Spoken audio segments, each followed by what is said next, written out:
So I use this every time with everyone. I either use it early on or use it later on when it's sort of time to get intimate, to sort of isolate and have a deep connection. So I use this in almost every set at some point or another. So I'm just showing them a personality exercise, and it's called a cube. Have you ever heard of it before? Okay, it's really cool. Yeah, you can sit down.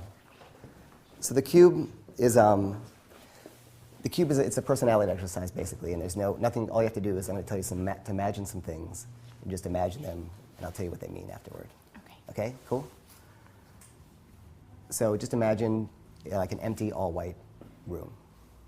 Okay. Cool. You can tell she's imagining, by the way, because when she thinks, her eyes go up and to the right, which is the visual part of the brain. So you can actually tell you're picturing the visual image, which is cool. So in that room, put a cube. Okay. See the cube? Mm-hmm. Is it white as well? What's that? Is it white? Whatever you want it to be. Okay. You're on your own. Is it big or is it small? It's big. Cool. And are you facing, is it on the ground or is it floating? It's on the ground. It's on the ground. And are you facing a flat side or a corner? It's in the middle of the room. But are you facing a flat side of the cube or a corner of the cube? I'm sorry. I'm facing a corner. Cool. And is it transparent? Can you see through it or is it solid? It's solid. Any particular color or design? It's white, like the room. Right, like the room. Cool. All right, add to this picture now a ladder. Okay. See the ladder? Mm-hmm. Is it, where's the ladder in the room?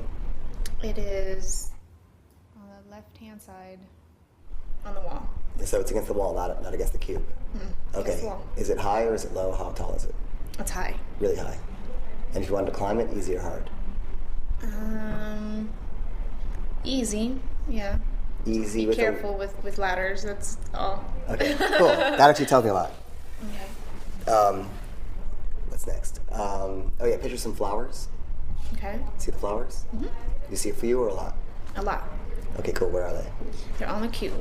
All right. Are they all one kind, different kinds? They're all one kind. And describe them just a little bit to me.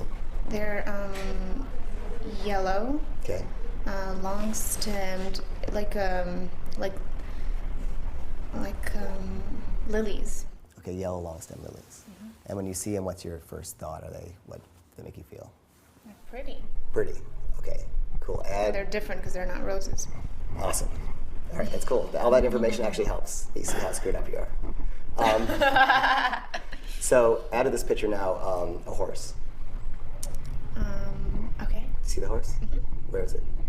It's right by the cube. And looking at the flowers. Looking at the flowers. And what's it doing? Just wagging its tail. It's just wagging its tail, just chilling. Mm-hmm. All right, and if you wanted to give me 3 words that describe the personality of this horse, what would they be? He's calm. He's comfortable. And he's aware of his surroundings, but he's at the same time just hanging out, being a horse. Cool. All right. Last thing. Add to the picture a storm. Okay. See the storm? Mm-hmm. Is it violent or gentle? It is. It's outside of the room. You can see it through the window. Right. So you can't. But it's quiet in the room, so you can't really hear it. Okay. Okay. And is it fucking shit up, or is it just chilling? It's no, it's not. It's not fucking shit up. It's just there. Yeah, it's a quiet storm. All right, cool. Like the radio station. Yes. Do you want to know what all this means? Like the song. Yeah. Okay, I just made it up. It's just a joke. Are you mad? You can go outside now. Okay. So that's the cube guy. No, I'm kidding. It actually means something. Okay. But I will add in that joke, though. So it's really cool. I love those personality games where, like, you're running in the forest and this and that. Okay. But to me, this is the only one that's really accurate a lot of the time. It's the only one I like that is true for some reason. Okay. There's a book you can get called The Cube, but I did it, and just through field experiments, I changed it around a little bit, and I actually feel this version is better. So this is the version I'm going to go with. The cube is your self-image. It's how you see yourself. Okay. So even though you're sort of shy with, like, kind of closed-in body language, you have a very healthy ego. Is that what it means? No, yeah, no, seriously. The people with a small cube are very insecure. And sometimes that, like, guy strutting around the club who just looks like he's so full of himself, he might have a small cube because that strutting is just a sign of his insecurity. Okay. So you, even though you're kind of like, have very kind of withdrawn, drawn-in body language, inside you think you're the shit. And that's not wrong. I think that's healthy. Okay. So you have a big cube. It's on the ground. It's interesting because creative people Very creative people have floating cubes. People on the ground are practical day-to-day people. Okay. But here's the saving grace, which is you're facing a corner of the cube. So people who's facing the flat side of the cube, that's sort of average. The corner is like the visionary cube. Okay. So you've got a good combination of the day-to-day, practical things. You can get to places on time, except here today. But that was my fault. I called you late. That was my fault. So you can get to places on time. You can show up. You're a schedule person. But at the same time, you have kind of ethereal, visionary, artistic quality to you at the same time. So it's a cool balance. People whose cubes are see-through, their heart's on their sleeve. You can tell everything you need to know about them right away. Okay. People whose are solid like yours are a little harder to get. You're a little bit more protective. Someone has to get to know you pretty well to find out what's really there. But at the same time, it's white, so you have a certain openness. It's almost white like a reflective openness. You reflect the other person you're talking to. You're very good like that. So it's like a little slippery. They think they're knowing you, but they don't really know you. That's true. Yeah. Wow. The cube is awesome. Yeah. It's true. So here's the ladder. Now what's interesting is most people, when they do the ladder, it's up against the cube, because the ladder is your ambitions in life. Okay. So normally it's about part of your personality and part of who you are. Your ladder's over there, off on the side of the room. Okay. So in a way that's a healthy thing, because in LA, everyone thinks that what they do is who they are. They're always being an actor or a director or a singer. At least you have some separation with your identity from what you do, which is nice. You have really, really big ambitions. That's why your ladder goes up so high, right? Mm-hmm. And you feel like you can accomplish it. You said it was easy to climb, but you have some doubts. You're like, you gotta be aware of ladders. Right. So inside that tells me you like some real conflict with your ambition, because not only is it away from your person, you've also been told to be aware of it. So it's like you want to climb it, but you also feel like, oh, it's wrong to do because I gotta be, and I'm really going off on a limb because every person's cube is different. I've never heard the same one, so this one I haven't heard before. But my interpretation would be that you've always you don't really like careers. People are always talking about their career, and that's all they want to do in life because it's kind of robbed them of their soul. Right. So you kind of you want to do it, you want to climb it, you want to go there, but you don't want to do it for egotistical reasons. You want to do it for the right reasons. It almost kind of hampers you from getting up there because it really isn't about your own journey. That's my sort of interpretation. Okay. What do you think of that? Does that make sense a little bit? It makes sense a little bit. The only reason that I sort of put the ladder, and I went just by a ladder, it's because I'm scared of heights a little bit. That's the only reason that I'm scared of ladders. Right, but it might be a metaphor in your life. Right, it might. So, and by the way, when you're talking and describing these things, you can see that when you're talking about something that's pretty accurate, like she'll nod like that. When you don't, she'll stop a little bit. And that's something you can watch for your responses. So there's a cold reading technique where any yes equals and, no equals but. So in other words, well, yes, you're scared of heights, but that may be a metaphor for your life. The horse. This was what's really interesting. The horse is your ideal man. Do you notice that at first, when she described the horse, the second time she called the horse a he? Which was kind of cool. Yeah, the first time you said it, the second time you said he. And so your ideal man, it's not necessarily anyone you've been with before or your type, it's your subconscious's ideal. That's why once you hear the cube, you can never do it again, because now you know what all the images mean. So the horse is your ideal man. So you want, it's nice, it's healthy because the man is looking at the cube. You want someone who focuses their attention on you. And you don't want someone who's needy, you want someone who's stable. They're strong, they're calm, they're aware of their surroundings, but they're just chilling. Right. You want someone who's really easy to be with and to chill with, and who kind of going to look at you and be a life partner.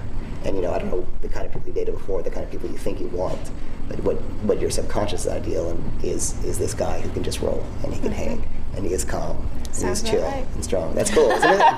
Other people, one person was an actress who I did it with once, and her horse was tied to her ladder. So I'm like, well, that tells me what you're looking for. You want someone who can get you up that ladder. Oh, that's great. And a friend of mine's girlfriend once, she said she'd never been in love before. And so I'm like, okay, we got to do your cube. And we did it, and her horse was a unicorn. I'm like, see, you're looking for something that doesn't exist. Childhood fantasy. Is that sad? But yours is good. Yours is really healthy. And your storm is good too. Your storm is the problems in your life and how they affect you. And so you won't see your problems like from a distance. You're like, I'm outside the window looking at the storm. So you're able to, and I don't know this, but I'm going off the cube, you're able to, if you have a problem, detach yourself and see it from a distance and figure out what needs to be done to solve it. Yep. And some people get super dramatic and there's a problem and it just fucks up their whole life and they're totally neurotic, even if it's a little thing. Like they forgot to pay their gas bill that week. They're gonna start screaming at their boyfriend and it's gonna fuck up their life. They have violent storms that fuck shit up. Your storm is gentle, and you're watching it from the outside, and you're figuring out how to deal with it through the window so you can step back from yourself and take a look at your life, which is cool and healthy. Okay. So that's your cube. That's cool. Yeah, isn't it cool? And on 1 to 10, what do you rate the accuracy? Maybe like an 8. Yeah, certain things, but 8, 9. 8, 9, cool. Yeah. All right, cool. Before you leave, we're going to put you in the Pen 15 Club. All right, does someone have a pen? You guys know the Pen 15 Club? It's what, if somebody gets something right or they're really smart, you put them in the Pen 15 Club. Give me your hand. The other side.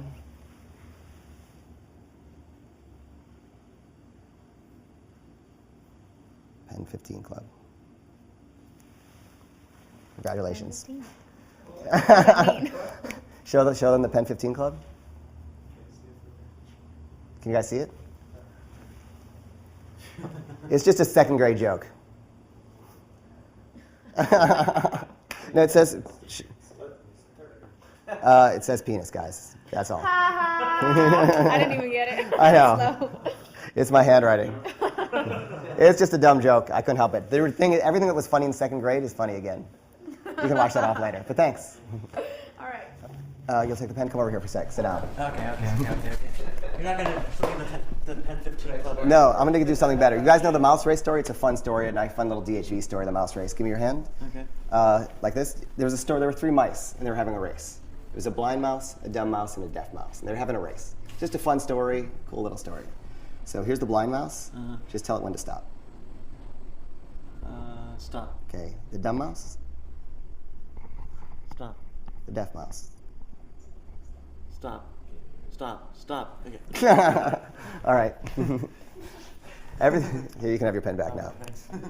So anyway, everything that was funny in second grade is funny again. And all those little things, you're not going to do 5 of them in a row like I'm doing. You're only going to do 1 in a set. Only do 1 of these. Once you do a bunch, you're the weird uncle. When you do 1, it's just kind of a funny neg. You've just drawn over this girl who spent all her time getting ready for the night. You've now drawn penis in her hand, and you drew up her arm, and it's funny. She got tricked or got. And it's a fun little thing. Just throw it in if you're bored. It's just a little piece. Rourke was saying yesterday he runs out of things to do. You run out of things, say, hey, I got to tell you the story about the mouse race. Funny little story. There's a blind mouse, a dumb mouse, and a deaf mouse. Here, give me your arm. And bam, you do it. And sometimes if I have a wing, I'll go out and I'll already have it pre-written on his arm. And I'll say, you know what, he got you. Guess what, he got me too today. So it's just a fun little game to play. And again, just throw 1 in. So you guys got the cube. You've got these games. I'm going to give you one more thing before you go out and try them on them. I'm going to teach you Styles EV, which is a great way to elicit values. It's funny too. Like, have you guys ever had dog jaw before? What? Dog jaw? Feel that right there. It's stupid, but you know what? Just keep them in your pocket. Just bust out one when you want to. Okay, styles of listening values. This one's actually a serious one. Who don't I know that well?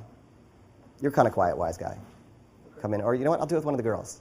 They're cuter. I do this. This is something I do it's the best way there is to get to know somebody. It's called eliciting values.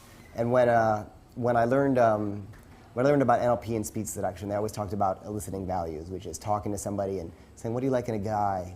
What are the qualities you find most, and really just drawing out. And it just seems so needy asking all these questions to find out what their values are. So I sort of turned it into a 3-question routine. And it's a great thing, and I do it in every interview because it really gets to the bottom of what somebody's about and what they're really on this planet for. And a nice way to get into it is, in LA, some people always ask you what you do for work or what you do, right? And people just think that what they do is who they are. They're a director or they're a whatever they are, and they never forget they're just a human being at some level, right? And I chose you because you were interesting. We had I met you for the first time last night. We had an interesting conversation. You're different than a lot of the people in the club, and we're proud of that fact. Yeah. So that's why I chose you, because this is a good way to find out what you're about a little bit. So I'm going to ask you 3 questions, and they're really simple questions, and just answer them honestly, that's all. Okay. And better body language, cross your legs to warm me. Good, okay. So first, I wasn't doing that to be obnoxious, it just always bothers me if the legs are crossed away. So first question is, what? No, nothing, that's just funny. If you had to choose one thing you need to have in your life, in order to feel like life is worthwhile, what would that be? Well, for me, I honestly, religion. Religion, Yeah. cool. Okay, so you need to have religion in your life. And if religion is in your life, what kinds of things does that allow you to do and experience?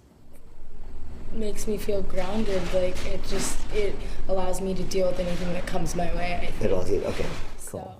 So, and how do you feel? Do you feel like you have it in your life now, or to some degree? No, it's good. It could always get you great, right? So let's just say, at some point in the future, you've got religion in your life. Yeah. In the exact way that you want it to be there, fully, without conflict, and it grounds you, It allows you to do all the things you want to do and more. Yeah. And it even creates all the relationships around you and makes them all perfect because everything's in, sync. Yeah. And you have that religion. Go ahead. It's kind of like just the rules I live by, Right. So imagine you had that perfect scenario Okay. of religion in your life and allowing you to do the things you want to do. Okay. Right. So imagine that fantasy. Yeah. Okay. And what if you had to? What I'm trying to think of the question. How would that make you feel inside if you had that? What would be the feeling you'd get? Just like, I guess, absolute happiness. Absolute happiness. Okay. Right. Yeah. Okay. Be a feeling of absolute happiness. So that's your core. Is that feeling of absolute happiness? You gave the word happiness to it because you don't know how to describe it. Yeah. But as you said it, you had that little feeling inside, didn't you? Yeah. I could see that. We fulfilled your life goal in like 3 minutes. Yeah. You can die now. It's all over. Okay. No, but the point is, like, she gave it a word like absolute happiness, but what it really is just this feeling that she doesn't have words for, really, but you know the feeling. Yeah. But absolute happiness, that's what they call your core value. Religion, as important as religion is to you in your life, is just your path to absolute happiness. Sometimes you can get that absolute happiness from a guy, sometimes from a work or what you're doing, sometimes from a physical activity. And so your core value, what you're really after in life, is that absolute happiness feeling. Yeah. Right. So if you have to make a decision in your life, here's the lesson, and I'll charge you $5 after this, but with a quick 5-minute therapy. But by the way, don't you know a lot more about her than you did before? I mean, it really is the key to who you are, is searching for that. So if you have to make a decision about a guy, a job, moving, anything, you think, what brings me closer to that absolute happiness feeling? What brings me further away? Whatever brings you closer is the right kind of thing. So that's kind of eliciting values. And the steps for it are, 3 questions are, what was the first one? If you had to choose if you had to choose one thing in your life that you needed to have in order to make life worthwhile, what would that be?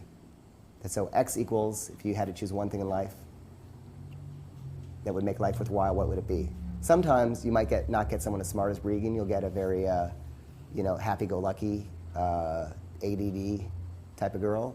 If that question is too abstract for them, just say, what do you like doing? That's a simple version. So X equals either what do you like doing, or if you had to choose one thing in your life in order to make life worthwhile. Next question. So Y equals, if X, what kinds of things would that allow you to do? And again, if you get the ADD person with, who can't think abstractly, and they're into, say they said, I like dancing. That's fun for me. That's what they say. That's something I would have said if you said, what do you like doing? So, right, and the next question would have been, describe your perfect scenario of dancing. Yeah. So the next question, Y, your alternate question, is describe your perfect scenario of X. And you would have described your scenario, blah, blah, blah, blah, blah. But I would have come to the same conclusion that absolute happiness. Isn't that cool? That is cool. Yeah, they're all past that. And people will think they want to be actors, right? Yeah. They think they want fame. They don't. Maybe fame is their own path to absolute happiness, yeah. Or attention. And then here's the most important question. You remember exactly what they say. Say, if X and Y. And you have to use their exact words, because when she said religion, and that would, what would you say? Speaking of remembering their exact words, you said religion, what would that allow you to do? I said deal with things that come my way in life. Right, deal with things that come her way in life. And she also used the word grounded. That's an important word for her, grounded. So you have to put that back, say, if you had religion in your life, and, in the perfect scenario, just describe her ideal.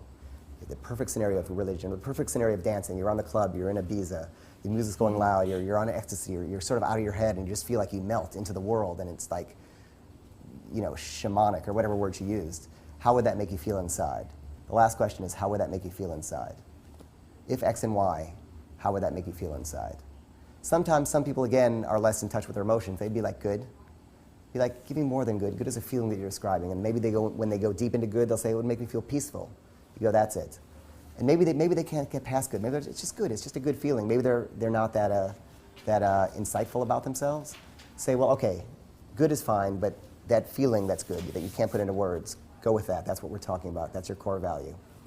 And you'll notice whenever they go into their minds, into their brains, and start thinking about that, you'll see a little smile spread across their face like Regan's did. And that's when they're feeling it in that moment. So remember that. And afterwards, say, I saw you just felt it there. And add in the little joke. You fulfilled your life goal in 5 minutes. You can die now. And it's just a fun little thing to do to a stranger. It's like a comedy routine. You're throwing in little jokes. And then afterward, explain why it's important. Explain their core value. Because I think this is great because it teaches you something about yourself. teaches me something about you. Yeah. And we could have sat there and talked about what we did for work and who we friends in common forever, and I still wouldn't have known about who you really are. Yeah. And what do you think if a guy, not if a guy No, came it up with... kind of like, it like almost like, not tugs at your heart, that's not the right way, but it makes you like think, you're like, oh, like, you know, then you start thinking about life and like what you want to do, and like, you're like, what gives me absolute happiness? It really makes you think and it like connect with someone on a different level. Exactly. I think, so. And if you're in a cafe and a guy came right up to you and said that would be creepy. But if you're talking to a guy for 15 or 20 minutes, you're starting to think you're liking him and you're interested, and then you discuss that, like, that would really be a bonding thing. Yeah, and you want someone, like, if you're out at a club, you want someone who, like, you're gonna keep talking to someone that, like, makes you think, you know, or that you think is interesting or can make you more interesting, you know. Cool. What do we have so far? We got the cube, we got Styles EV, we've got, you know, some of the jokes and the things. So I want you each to pick one of the women. Hopefully there's enough to go around, because I think Maya left. And do one serious thing, and then followed by one joke thing with them, okay? And they're not judging you now. You're just going to do it to practice, okay? So the basics of the cube, if you didn't know it, the cube is your self-image, ladder is your ambitions, flowers are your friends. Oops, I think I forgot to do her flowers. Anyway, the flowers are your friends, and family and loved ones. The horse is your ideal person, ideal man. And the storm is your problems in your life and how you let them affect you. I know you guys do it differently, but this way's better. No, it's fine. Yeah. But you can do it your way. Go ahead, though.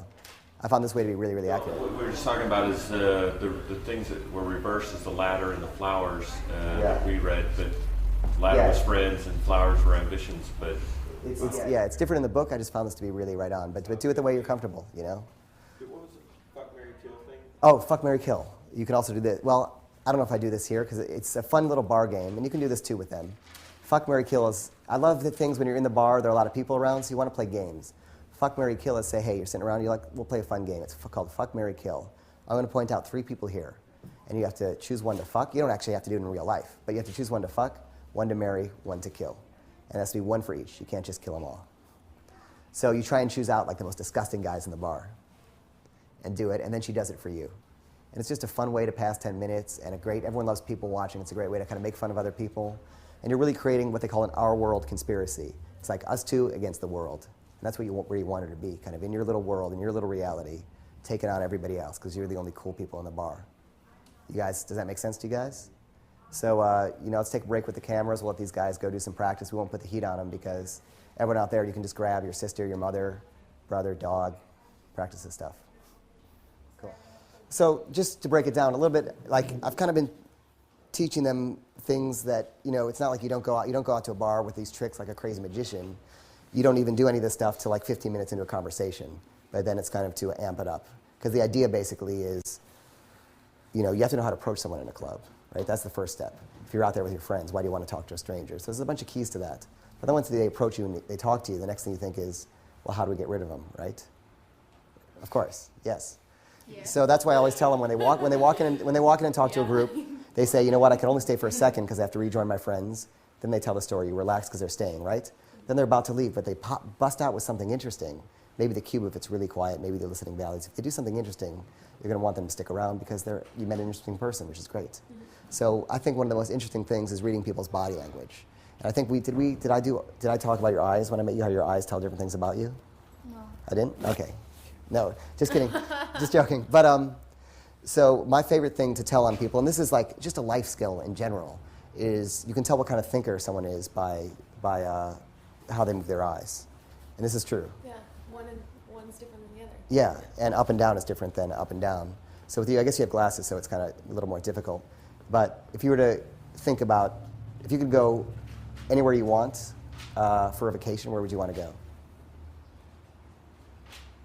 I'm going to that side of my brain. No, you're not. Just relax. That's not what you're doing. Your eyes are going down and to the left, right? Your eyes went down and to the left. You're visual. When we're doing the cube, your eyes went up and to the right. Remember? Right. So that means when your eyes go up, they're visual. When they're down and to the left, it means you're a feeling person. You're very kinesthetic. You live in your feelings, right? You're a visual person. You think in pictures. Okay. Visual people are kind of fast talkers. I'm a visual person. They're fast thinkers. Kinesthetic people are kind of very artistic because they feel things at a very deep level. That's a good thing. It's a good thing. Don't worry, you're not being analyzed. You're not being judged. There are 6 different places the eye can go, right? So up and to the right is visual, and up and to the left is visual. One side is remember, the other side is making something up. So you can always tell when someone is lying when their eyes go to the other side, right? Which is good to know. The sides are auditory, even though you're a musician, right? You're a singer. Even though, I interview musicians all the time, but most musicians are not auditory people. They're mostly feeling or visual people. And the rarest is auditory when you get to the side. And sometimes they're very annoying to talk to because they talk really slow. And they always have soundtracks playing in their heads, soundtracks to life. And we all have a primary and a secondary. So your primary might be visual, your secondary might be auditory. And then down to the left, one side is feelings, where you went. And then the other side, it's usually to the right, but it's different for lefties and righties, is somebody who talks to themselves. And those are the kind of people you got to watch out for. If they're the ones who always talk to themselves, they're totally usually neurotic. So those are the eye axis and cues. And so say you're having a conversation, you're about to leave, you can say, I just noticed something. Your eyes go up and to the right whenever you think. And you're teaching them something about themselves. You're helping them have a little bit better of a night. And what I'll usually do after that is the lying game. I've kind of given this away, but we'll try it with you since you have kind of big, expressive eyes. But ignore everything I just said. Pretend like you didn't hear it. It's a fun game called the lying game. And don't listen.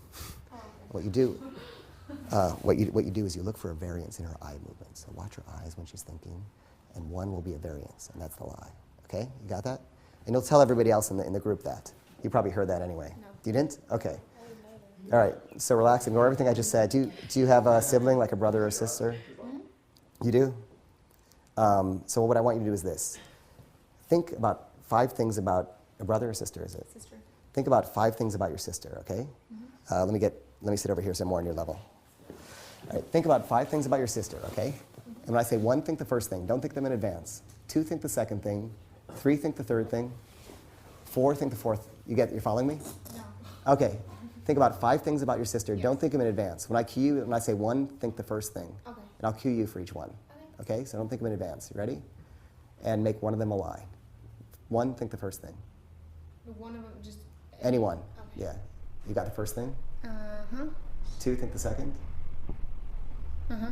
3, think the third. Okay, yeah.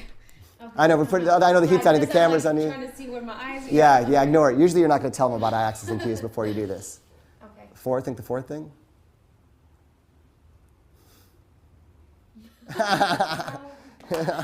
They're all lies. I'll tell you what, here's what we're going to do. We're going to scrap that game because you're too self-conscious. Yeah. We're going to play a different game. This is the lying game number Mach 2. By the way, which one was it? I don't know. I got confused. I know you did. They're all lies. The first one was true, and the rest were all lies. I couldn't keep track of what I was thinking before. So I know. You made you too self-conscious. Usually you don't tell them about eye movements before you do it. Yeah. So if someone new walks in the room. But generally, by the way, what you do is you'll play it with the group. You tell everybody else but the person doing it to watch for a variance in their eye movements. Okay. And it's so cool because you can just think a lie, and everybody will know it. And it's so cool you don't even have to say it. So when you think a lie, which way do you look? All you have to look is for a variance in the pattern. So Okay. for yours, for example, for each thing when you thought a real thing, you'd look up and to the right. When you're lying, either you go up and to the left, or your eyes would kind of swim around in your head. Right. Because you're looking for the lie. Because I think you'd be very obvious to tell. Unless you're a really good liar. Some people are good liars. Some people are really good at making just look Yeah. Exactly. And then you definitely don't want to date that person. I could do it, but see, when when we were talking about that, then I'm like, I know, it made you too self-conscious. I know. So we're going to play a different lying game. You know what? We'll take the heat off you guys. Why don't you go lie to us? Tell us 3 things you did today and make one of them a lie. Okay. And don't say had dinner, because... Should I do 3 things today? All right. I went to Starbucks. Mm-hmm. I went for a walk. Okay. And I talked to my mom. Okay, what time did you talk to your mom at? 11. Cool. How long did you talk for? About 20 minutes. What was she doing when you talked to her? She was driving my sister. What did you talk about? We didn't, nothing. Just my mom. Okay. What time did you go to Starbucks? About 11:45. What did you order there? We got the chai lattes? Cool. And what was the third thing you said? The third thing I said was... Anyway, the way the other way, the really foolproof way to tell a lie, is you blitz them with fast questions. What time did you talk to your mom? What did you say? What was she doing at the time? How long was the conversation for? It doesn't even matter what the questions are.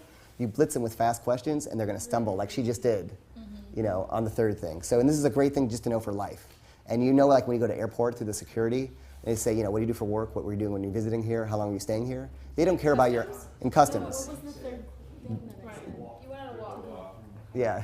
I couldn't remember. But I was going to say, where'd you walk? How long did you walk for? And you would have stumbled. But it's okay. You're such a bad liar that you couldn't even remember it. Yeah. So when you go to customs, like they'll ask you these questions really quickly, and they don't care about your answers. They're waiting for you to trip up. So besides eye movements, you're looking for whether they break eye contact, and you're also looking for when they trip up on things. And so not only is this fun skills in the field, but they're like good life skills, especially once you get a girlfriend or a boyfriend, or in your case, a boyfriend. There's a book. It's funny. I interviewed Carly Simon, the singer, and I was telling her, we were talking about lies, and I learned this in a book called Never Be Lied To Again, by I think the author's David Lieberman or something. And she called me 2 weeks later. She's like, I bought that book. I loved it. I'm like, well, what'd you get out of it? She's like, I actually didn't read it. I bought 15 copies, and I gave them to all my friends. And now they're not going to lie to me again because they know what I'm up to. Isn't that cool? Anyway, thank you guys for being such good sports. I'll let you guys take off and continue teaching the boys. Okay, cool. You're like, get me out of here.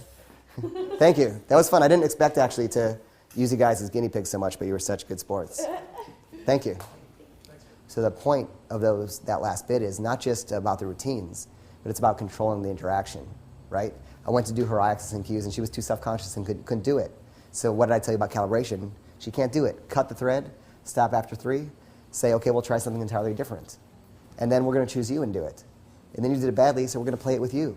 And we still get to play the game. Everybody gets to be involved, and it's fun. Because the interaction worked, even though the actual routines didn't work as they were sort of scripted. And that's what's going to happen in the field. And all that matters is you have a fun, playful interaction that everybody enjoys. And it was an enjoyable interaction, And so it didn't really matter. Don't get flustered if the routine doesn't go as scripted or as planned. As long as they're enjoying the interaction, that's what's counting. You say you do an illusion, you totally fuck it up. Doesn't matter as long as they enjoy the interaction, right? That's your real goal. It's fun to make mistakes. So what? You're not a magician. You're not a, you're not a police detective or a, CIA agent who detects lies for a living. You're just having a fun interaction. So I think when you watch it back, watch the way the set was controlled to keep people from getting out of hand, to keep the interaction still working, and to stay dominant, to keep your frame dominant. Does that make sense? Cool. All right, I'm going to teach you, see if I have any other DHVs, but those seem pretty good for now. Oh, yeah. I'm going to teach you some really good shit. Is Craig around? He's outside. I'm going to grab Craig. I'm going to teach you guys one more powerful thing. It's part of the Black Mirror technique, which I told you guys about. So far, do you guys feel like you have enough DHVs to go out into the clubs and do it? Yeah? Especially if you only want us to really use one per set. Yeah. Yeah, you just use one DHV and one or two fun games per set. You read through these, and there's so many out there. Right. You can use. Right, and you see the structure of how you can look for them yourself. Anything that's interesting to you or interesting to your friends is interesting to everybody else, So you were running out of material yesterday. Do you think you'd run out of material today with all this? I mean, I saw you guys talking about girls for 20 minutes. So I'm going to borrow Craig, and we're going to teach you the next piece. You have the cube, and you have eliciting values. You have all these fun games I taught you. I'm going to teach you some other DHVs. The best friends test, which I think I told you a little bit about in the car, how to do the best friends test. The only reason I didn't do the best friends test before was because I figured those girls had heard them before, because you guys met some of them last night. Simply, the best friends test is, you were saying the other night, where do I go after I've done my opener and I've done my, how do you all know each other bit? You pretend as if you're about to leave. You say, I got to ask you guys something. How long have you guys known each other for? How many guys did the best friends test? 1, 2, 3, 4, 5. So you all did it. So I'm going to give it to you again so you know it, because I got to ask you guys something. How long have you known each other for? And I'll say whatever, a year, a month, 10 years. So I could totally tell, because best friends, I'll tell you what, rather than explain it to you, I'll give you the best friends test. For some reason, test is like this magical word, and people always respond to test. So I'll give you the best friends test. Quick question. Do you guys both use the same shampoo, yes or no? And as you say that, they'll both start to look at each other. As soon as they do, you just kind of wave your hand in front of their faces, say, never mind, I got the answer. They're like, but we haven't told you yet. We don't use the same shampoo. Doesn't matter, you passed. Here's how I could tell. Best friends, they'll always look at each other before they say something. It's almost if like a psychic connection. They'll look at each other first, then they'll talk to you. And people have no connection at all, they'll keep eye contact the whole time.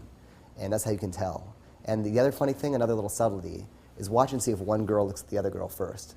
The girl who looks at the other one first is more passive in the relationship because she's looking at the other one for the answer, right?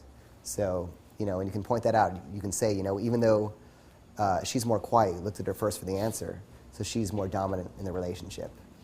And again, they might protest a little bit, but push her, say, no, it's you might not know, maybe she's a little more passive about it. And if they really, really protest, say, okay, fine, maybe you guys are different, Give it to them. The thing about cold reading, ultimately part of this is cold reading. So if, I've hit up every contingency, 95% of the time you're actually right when you say that. Maybe 5% they might disagree, even though you're right, they'll just disagree. Then just give it to them. There's no point in getting in a fight. You cut off the bad threads, right? Just remember that. As soon as something's going down a bad thread, just cut it off. Done. So anyway, the best friends test usually doesn't go down a bad thread though. And one other point, sometimes they'll do it again. Your second question, never your first question, your second question can always be, let me ask you guys something. Have you guys ever both kissed the same guy? Not at the same time, but kiss the same guy. And then let them do their little eye thing again. And you can add this little joke on at the end. Say, you know what, I got to get you one of those little, for your birthday, we're going to get you one of those strap-on shoulder mirrors. So whenever your friend's not around, you have something to look at and make eye contact with.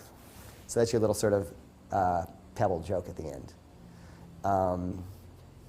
Was that pretty close to how you guys were doing it? Yeah? Did you get good reactions from it? Always. And the reason the best friends test works, it couldn't be, a lot of guys do it, and the reason it works is because you're out there to make them have a better time. When women go out, they're not necessarily out to pick up guys. And even when guys go out, we're not just out to pick up women. We're out to feel like a closer bond. We want to leave the night feeling better friends than we started. Like we did tonight when we were coming home in the limo. We were all high and exhilarated. There's a new energy in there, right? Because thanks to those women, we got to be closer as guys, right? So if you go in there as a stranger, instead of making them feel uncomfortable, you make them feel better about their friendship and you're pointing out why they have such a good connection, they're really going to enjoy that interaction. So that to me is a great, great, great piece to do after your opener. That's the best friends test. Another one is C's versus U's. And a lot of guys do this, and they don't really know what it even means, C's versus U's. And they'll actually say the words, but they don't know what a C and a U is. And you were doing dental floss last night, right? Yeah. So C's versus U's is a great thing to do after dental floss because it's about teeth. Right. And again, remember how I said you do your opener, how do you all know each other, you rock out, and then you make an observation. I just noticed your smile. You have a perfect U-shaped smile, or you have a perfect C-shaped smile. Just like with eye accents and cues, you're about to rock out, you say, I just noticed something about your eyes. Let me ask you something. If you could go anywhere in the world, where would you want to go? And you see how their eyes move. Same thing. The kind of structure, because what you really want to understand is not just the routines, but the overall structure. Is your opener, your kind of general small fractionate with a little bit of small talk, and then your observation that kind of hooks them. So, you say, I just noticed something about your teeth. And that's also the point where you're going to take the seat, right? You say, you have a totally perfect U-shaped smile. She's going to want to know more, obviously. So she's going to want to know more. And you're going to say, all right, I've been on my feet all day. But I got to rejoin my friends in a second, but I'll tell you about this really quickly. Now you get to sit down and join the set. That's when you sit down. And then hopefully you do this so well that they want you to stay. C's versus U's is a C smile. I have a C smile. It's very wide in the front. It's a lot of teeth in the front. And it's almost, you're the shape of your row of teeth is like a C. You have a C. Smile. You have a U. Because a U is like a few teeth in the front, and then it goes straight back. You have a U smile, I think, because a couple big teeth in the front, and then it goes straight back like a horse. And the theory, and by the way, when you say this, yours is a C, since I see you're smiling for my attention. It's a C. You? That's kind of like a V. Just kidding, but you can use that in the set. So it's weird. It's like it's a U in the front, and then it kind of gets really wide in the back like a C. So I'm not sure. It's a UC, DC. I don't know. Let's say it's a bipolar teeth. I'm going to go with U. So, and the theory, and again, say that it's not your theory. Say it's your friend's or an ex-girlfriend's. In my case, it was a girl I dated for a couple weeks. In fact, I wouldn't even say ex-girlfriend because it's so twisted that you don't really want to be associated with this girl. But for me, it was a girl I dated for a little while, and she had a theory about teeth. And C-shaped smiles, she said, were perceived as friendly. U-shaped smiles were perceived as unfriendly. And she said as an example, Britney Spears has a C, and she's always seen as sort of the good girl, even though she's just as bad as Christina Aguilera, who has a U, and Christina is seen as kind of the bad girl, and she has a U-shaped smile. And if you look at the covers of magazines, like People or In Style, like the celebrities, they always have big C smiles. And for her, this wasn't just a theory. She wanted to be a singer, so she actually got her teeth broken in like 3 places and reshaped from a U to a C. Now, I don't know if it's true, but I found out it's actually a common LA surgery that people get, which is pretty crazy, right? But she was like that. She worked, even though she was thin, she worked out like 2 hours a day. She had tattooed lipstick, tattooed eyeliner. It's almost like in LA, you got to take your, like, if you meet a girl in LA, you got to like actually take them to the doctor, and you get a little printout so you can find out which parts are real.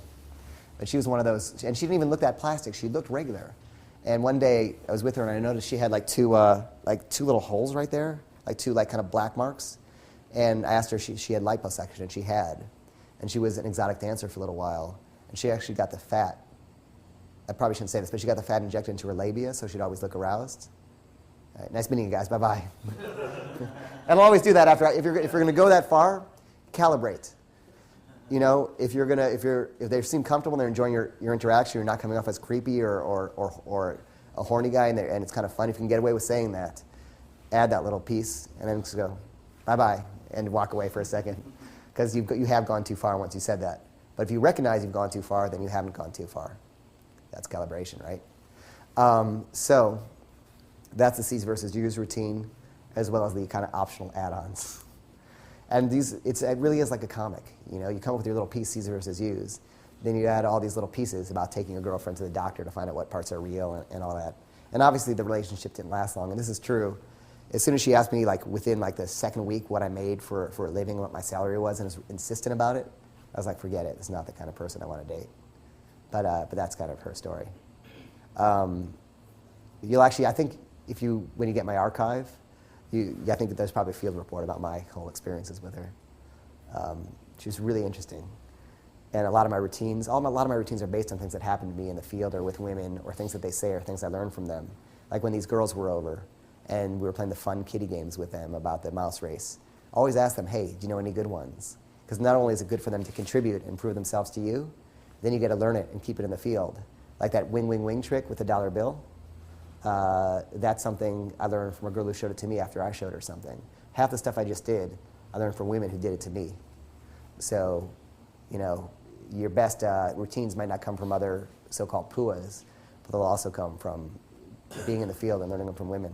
Go ahead. That's a good point, too. When you're in the field, after you do 1 or 2, Yeah. do you commonly ask? Yeah, I say, hey, you know, I've done enough, teach me something. Right. And by the way, expect them not to teach you anything, because often they won't be able to. And say, I'm going to go find, you know what I mean? Neg them and tease them a little bit, and then enjoy it. Because half the time they won't think of anything, either on the spot. But I think it's a great thing to do, a great thing to find out. I was going to add something. Oh yeah, here's another thing. Really, really important. After you do one thing that's interesting, they're going to say, wow, do that on my friend. They're going to say, ooh, that was fun, do another one. You don't want to get caught in entertaining monkey mode. So, hey, you know, I'm not working tonight. You know, I'm off duty. You know, I normally charge for this. Whatever, come with 3 lines to get out of things. Say, you know what, sorry, I'm not going to jump through your hoops. Say, you know, I'm off tonight. I'm not working tonight. That'll be $50. Whatever you want to say, come up with 3 good answers, so you don't have to. So you get out of performing monkey mode. Because now you've DHV'd. If you DHV too much, it becomes what they call a DLV, a demonstration of lower value, right? Also, remember what I said about delivering lines. If you do them expecting a reaction, then it wipes away any value you're going to get from it. Same with DHVs. If you're like, oh, let me show you this. Please sit down, and you're going to like me when I do the cube with you. Well, you lose. But if you're like, oh, that's interesting. I did the cube with my, you know, if you tease it, it's interesting. Someone just did this exercise on me called the cube, and they read me perfect, like a book. And then stay quiet and talk about something else. They'll be like, well, what's the cube, right? Make them want it. Like with handwriting analysis, I think you guys got the Grapho deck, those handwriting analysis cards. A nice way to do it is if somebody's writing, or they're writing their phone number, or they're writing, a waitress writing in a pad, you look at their writing, you're like, interesting. Give it back to them. You'd be like, what'd you tell? You go, I used to do handwriting analysis. She's like, can you do it on me? You're like, I said used to. You know, whatever it is. I just made that up on the spot, but, you know, you make them pull it out of you and force it out of you. Be reluctant to DHV. Yeah. opener, your body language is away from them. And then you go, how do you guys know each other? Going to a DHV. Where's your body language during a DHV? By the time you're DHVing, you should be locked into the set. You know? By the time you're DHVing, you've already been there 5, 6, 7 minutes. By that time, you should either be sitting down with them, you know, you should be leaning against the wall while they're around you. If you have not locked into the set, by the time you DHV, you make your observation, you say, I'll show you something cool, take them, move them, get in the sweet spot, then do it. You know? So they should be worrying about their body language by then, because you're locked in, right? If they're still sitting down, you're hovering over them, doing your DHV, it doesn't matter. You're going to lose because you're on the outside. So if you're not in position by the time you DHV, say, cool, I'll show it to you, just have to move over here. The funny thing is, again, before you DHV, you can say, okay, give me your hands, or scratch your head. You can say anything you want, even if it has nothing to do with the DHV, they'll just do it. You know what I mean? So it's a good time to do some kind of push-pull. If they're comfortable with you, you can do that move where you're like, okay, put your hands on my knee. Okay, that's enough, throw them off. Give me your hands, and you can do the IOI test. We haven't talked about this yet, and we will, but you take their hands, and you squeeze, see if they squeeze back, right? You let go, see if they're still squeezing. Lower your hands, see if they lower with you. So if you're feeling good or comfortable and you want to start testing for IOIs, I'm going to give this to you when we get to that part of it in detail, the IOIs, which are indicators of interest, which tell you whether she's interested or not. I realize I'm speeding up my pace because we got so much to cover today and tomorrow, and we're going to get to it all.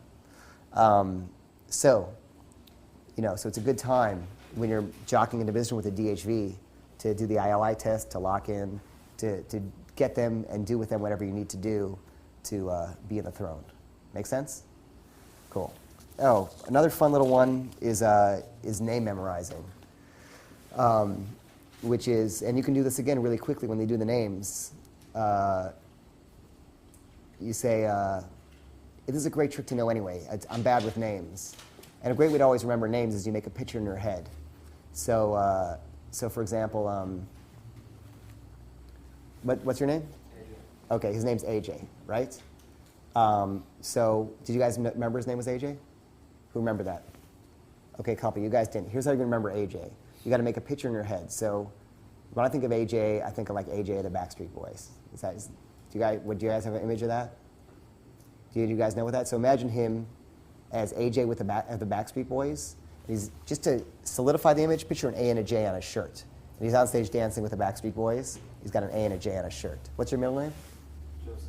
Joseph. Okay, and he's got a, and right next to him is like the Virgin Mary. In a little like a carriage or something like that, a little nativity scene. So the Backstreet Boys are dancing around a nativity scene, right? So you got AJ in the nativity scene. You got to see the picture. Don't just think, oh yeah, I can think of that image. Really visualize it. So you have that picture of AJ Joseph on stage? What's your last name? Rickard Epstein. Rickard Epstein. Fine, let's make it hard. I like that. So for Rickard, I think of like a lime Ricky. What do you guys think of for Rickard? What's a picture you guys could use for? A rickshaw. I like that better. Jesus is in a rickshaw. So he's dancing with the guys, and Virgin Mary behind him. He's got like a rickshaw, right? And for Epstein, I see Brian Epstein, the manager of the Beatles. Does that work for you guys or no? Let's see, what else is Epstein? Any other ideas? What's that? The guy from Welcome Back, Kotter. Oh, which one's Epstein? Oh, the fro guy? That's great. So, and this is all taking place on TV with Welcome Back, Kotter, right?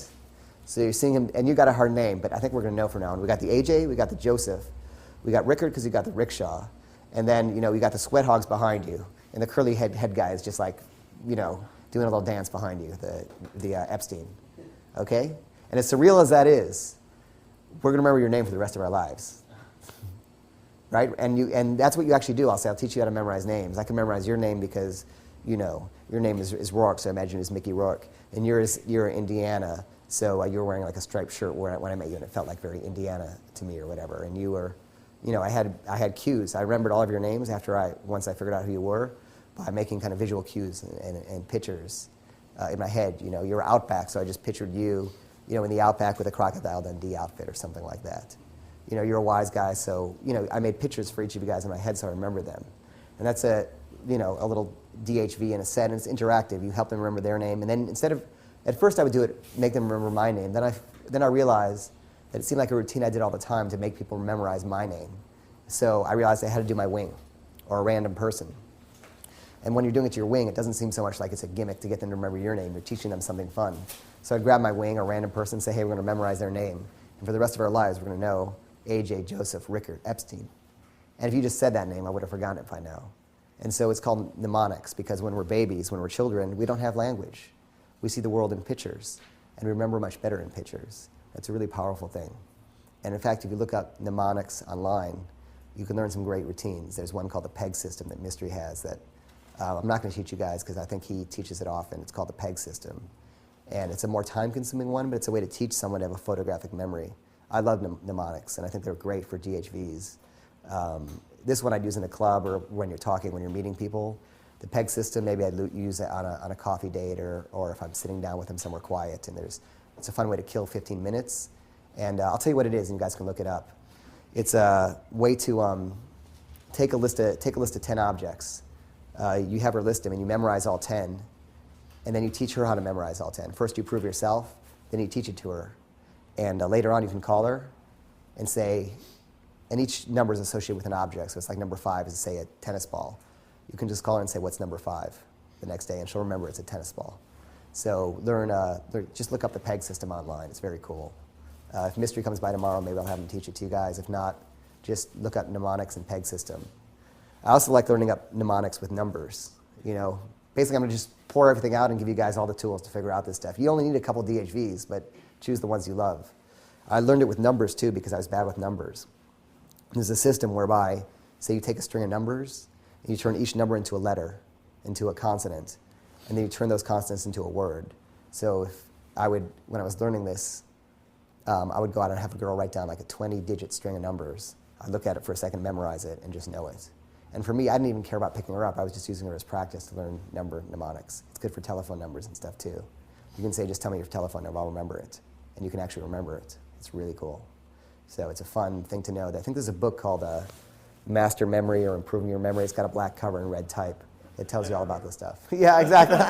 It's a great book. It's a great book. I just can't remember the title. There's some irony right there. Thank you, wise guy, for pointing that out. What's his name right there?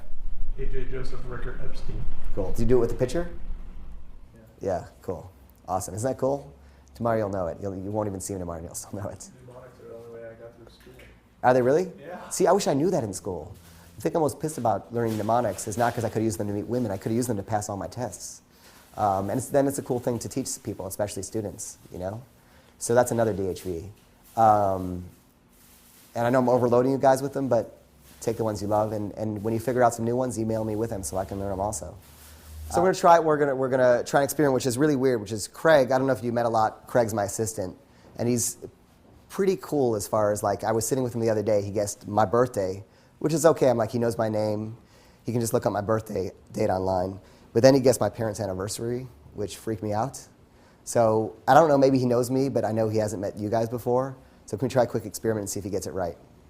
Which is pretty cool. I don't know if I'll be able to teach you guys how to do this because maybe he can teach you how he did it, but we'll try it really quickly. We'll try you, Indiana. Just tried me, actually. And how'd it work out? Did I get it? Exactly. I got it exactly. All right, we'll try you then. No, not me. Try me. All right, guys. Next lesson.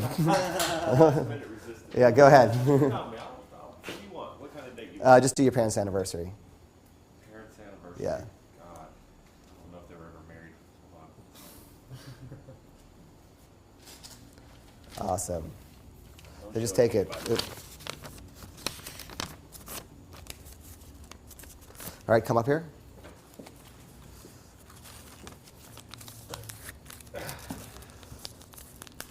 All right, you can come down. And we didn't say that. We purposely didn't say this out loud in case, I'm Mike, so he could have heard it. But I'm not going to jump through your hoops. Yes, please don't jump through my hoops. All right, just put this in your hands. Okay. All right, put your hand over his. Okay. You want to touch the actual paper, but the paper's folded. There's the paper. All right. I don't even need to look Don't at look. it. All right, I want you to guess the month. Don't look at the folded piece of paper. That's right. I want to see if you can get the month.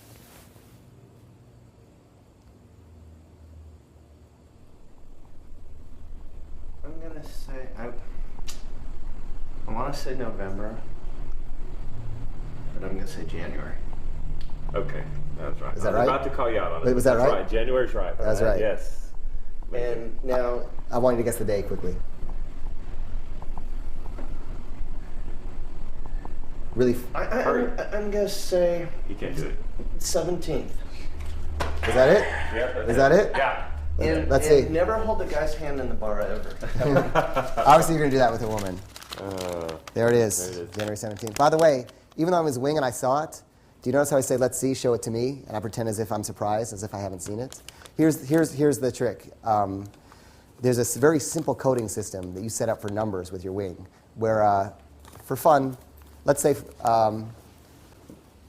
write down, do me a favor, write down what year were they married? Oh, just tell me what year they're married. We won't write it down to make them guess. 61. 61. There's a very simple coding system. The 6, for example, is the word please. Please has 6 letters, P-L-E-A-S-E. 1 is 1, so I is the code for 1. So I want you to please guess the year would be, actually that's 16. I'll say please guess the year. If you can't, please guess the year, I guess. Please guess the year, I want you to.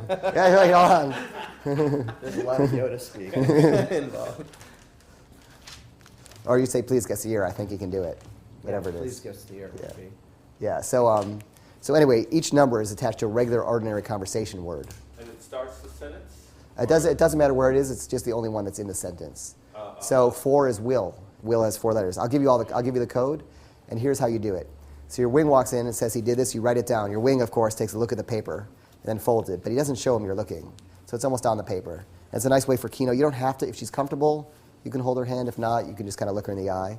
And the wing says, I want you to guess the month. I was the code word for 1. January is the first month of the year. So you say, I want you to guess the month, and you knew it was January because it was 1. Right? So for the year, for the day, it was a 1 and a 7. So I said, I want you to quickly guess the day. So I is 1, quickly was 7. So we knew it was 1 and 7, 17th. A couple of the subtleties, though, are just draw it out a little bit. Say, let's see, throw them off. Be like, okay, it must be a winter month, December or January. January. Build it up a little bit. Now, once you have the information, once you know it's January, guess what? You can draw it out as long as you want. You can take your time, And with the day, a great thing to do, guess one day off. Be like, it's the 16th? They're like, no, it's the 17th. But how awesome is that? The fact that you're one day off probably means there was no trick because they were so close. It must have been intuition. Going one day off is actually more powerful than hitting the actual day. Even though you want to be right 100% accurate, it's fun to be one day off. Nice job. That's right. Thanks. Good. I like clear doing reading. the whole Dude, seasonal thing. I got to say, too. you learned this really quickly, and you are an expert. Yeah. Thank you. You lied. I only taught it to him 3 days ago. But you held up under fire. So here's the queuing system. All right. So write this down, and then we're going to practice a little bit. Neil, this will be in their book. This is in their black book. It's in your black book. So it's in your black book. But you know what? Writing it out actually reinforces it. Absolutely. And it's good for learning. The more senses you can get it in, your ears, your eyes, your touch, I'll touch each number, the better you internalize it. So 1 is I. This doesn't have to be with birthdays. It can be with ages. It can be with anything. 1 is I. 2 is so or go. 3 is try. 4 is will. 5 is would or could.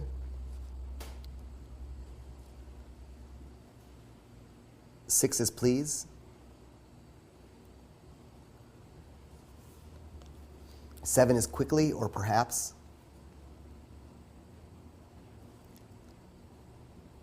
8 is now. 9 is all right. And by the way, this is hardcore magic shit. Do not let this out, okay? You can teach it to one wing. That is it.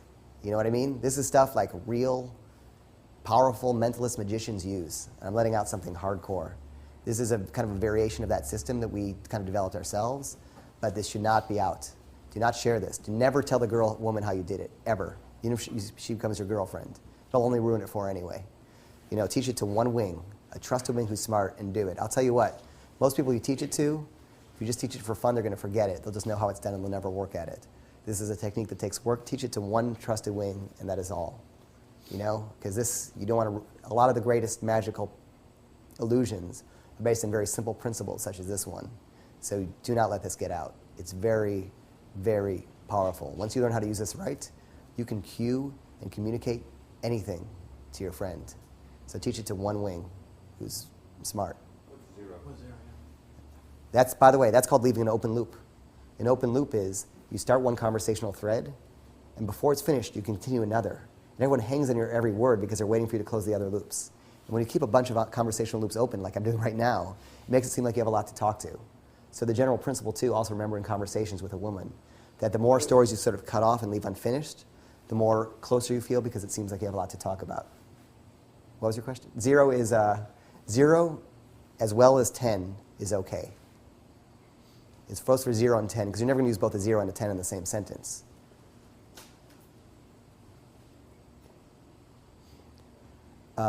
And let me give you guys a couple other pointers. There are a few toggle switches in case you need to communicate. So if I gave Craig there a clue and he didn't pick up on it, say he missed it, he didn't hear it, or he didn't get the clue, or he'd say, you're a hard person to read. So write that down. If you're the psychic and you're having trouble with your wing's clues, say you're really hard to read. Then your friend, your wing, knows to re-give you the clue. Re-give is not a word. One more cue you need to know. If you're the guy giving the clues and you mess up on a clue, like say you accidentally put 3 words in the sentence, like I want you to try to guess the day, or okay, and you've given them too many words and it's confusing, if you mess up, oops, I wrote this wrong, say shit. Shit means, I wrote delete in your workbooks, just change that to shit, by the way. Just say shit, this has been a long day, man. You say the word shit somehow, that means erase what I just said, I'm going to re-give it to you. So you guys got the points. I'm going to look at your notes for now. I'm going to have you do a little practice. Obviously, the numbers stand for months. Oh yeah, a couple other clues. The numbers stand for months. So, March is 3, obviously. December is 12. That's obvious. Here's another small piece, subtlety. The amount of letters in the word corresponds to the number up to 7. I is 1 letter, it's 1. So and go are 2 letters, it's 2. Try is 3 letters, it's 3. Quickly and perhaps are 7 letters, so it's 7. So as long as you hear the word, you can just count it out. Perhaps, I forgot what number it is. P-E-R-H-A-P-S, it's 7, right? And then it changes. 8 is now, because once we get into 8-letter words, it's hard to use them casually in conversation, especially with some of the IQs out there. 9 is all right, and 0 and 10 are okay. Okay is easy to remember because it has a 0 in it, right? I'm giving you mnemonic devices to remember them. So, do you guys get it? So, wise guy, clue me to April. Well, I will if you give me a minute. Think about it. Cool, but here's the problem. You said will, you said I and will, so that's 14. And also do it with the month. Say, will you guess the month? That way they know will and month are together. So try May. Could you guess the month? Perfect, yeah. Now, Outback, give me the 14th. Or give me, well, let's make it easy for now. Give me the 14th. Let's make it hard.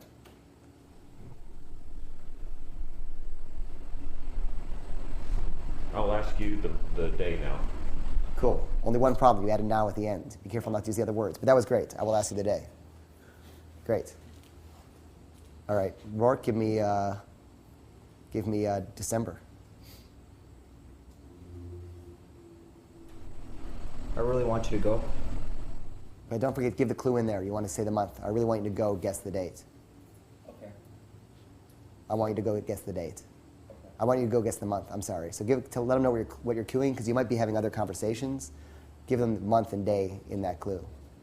Yeah. So give me the 13th. I want you to try to guess the date. Perfect. All right. Zone, give me February 8th. Go ahead and guess the month. And 8th. 8 is now, okay. Now guess the date. Perfect. Okay, give me, this one's hard. Give me November. I think I want you to guess the month now. Nice, yeah. And don't forget, if you're having trouble with the clue, you can always give it to her, But that was I think I want you to. That's great. That's a better way to do it than I do it, actually. Because I usually say, I want you to guess the day, I think, or something like that. That's great. I'm taking that. Nice. All right, I'm going to give you guys a couple clues. Yeah, done. It's the Indiana guessing October routine.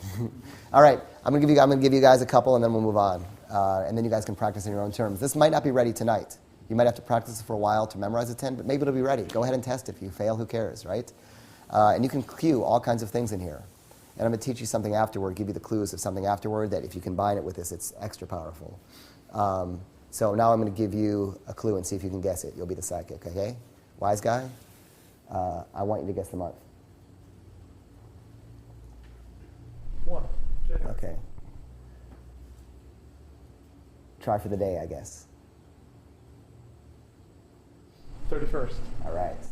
Cool. You see how it's really natural conversation? Like, even though you guys almost knew what we're up to, and I felt like there were so many tells and things, like you still couldn't tell the cue. And the other thing is, sometimes I'll be suspicious of the wing, so when you're doing it, make sure you're looking at the woman talking, and always make sure you're surprised. Like, was that right? Oh my God, let me see that. Pretend like you don't know, even though they saw you see it. If you're like, was he right? Let me see that afterward. Oh my God, it throws them off that you know. As well as make sure you're not, moving with your hands or touching your wing or giving anything they think will be a clue. So you got to be very careful of taking care of that contingency. And you'll learn that in the field. They'll be like, were you signaling him under the table? They'll tell you the information you need to know how to calibrate it so that you're not giving away any clues. Cool. So practice amongst yourselves and get it down. And once you do, it's really powerful. I mean, there's no way. It's really good stuff. And if you there are points when you can take it to the next level. Like when mystery, there's something called a billet switch, which is where she writes it down, you don't see it. You slip it out for a blank piece of paper. And, there are ways you can do it where you don't even see the day and you can still cue your wing. So it's powerful enough as it is. They'll never figure out how it's done. So practice the coding system and, train one wing and you can be psychic. Now, if you want to add this, there's a book called Completely Cold. It's by Kenton Knepper, Kenton Knepper. And the black mirror technique is the combination of guessing her birthday, which shows that you're psychic, and then really reading her mind and telling her about her problems. So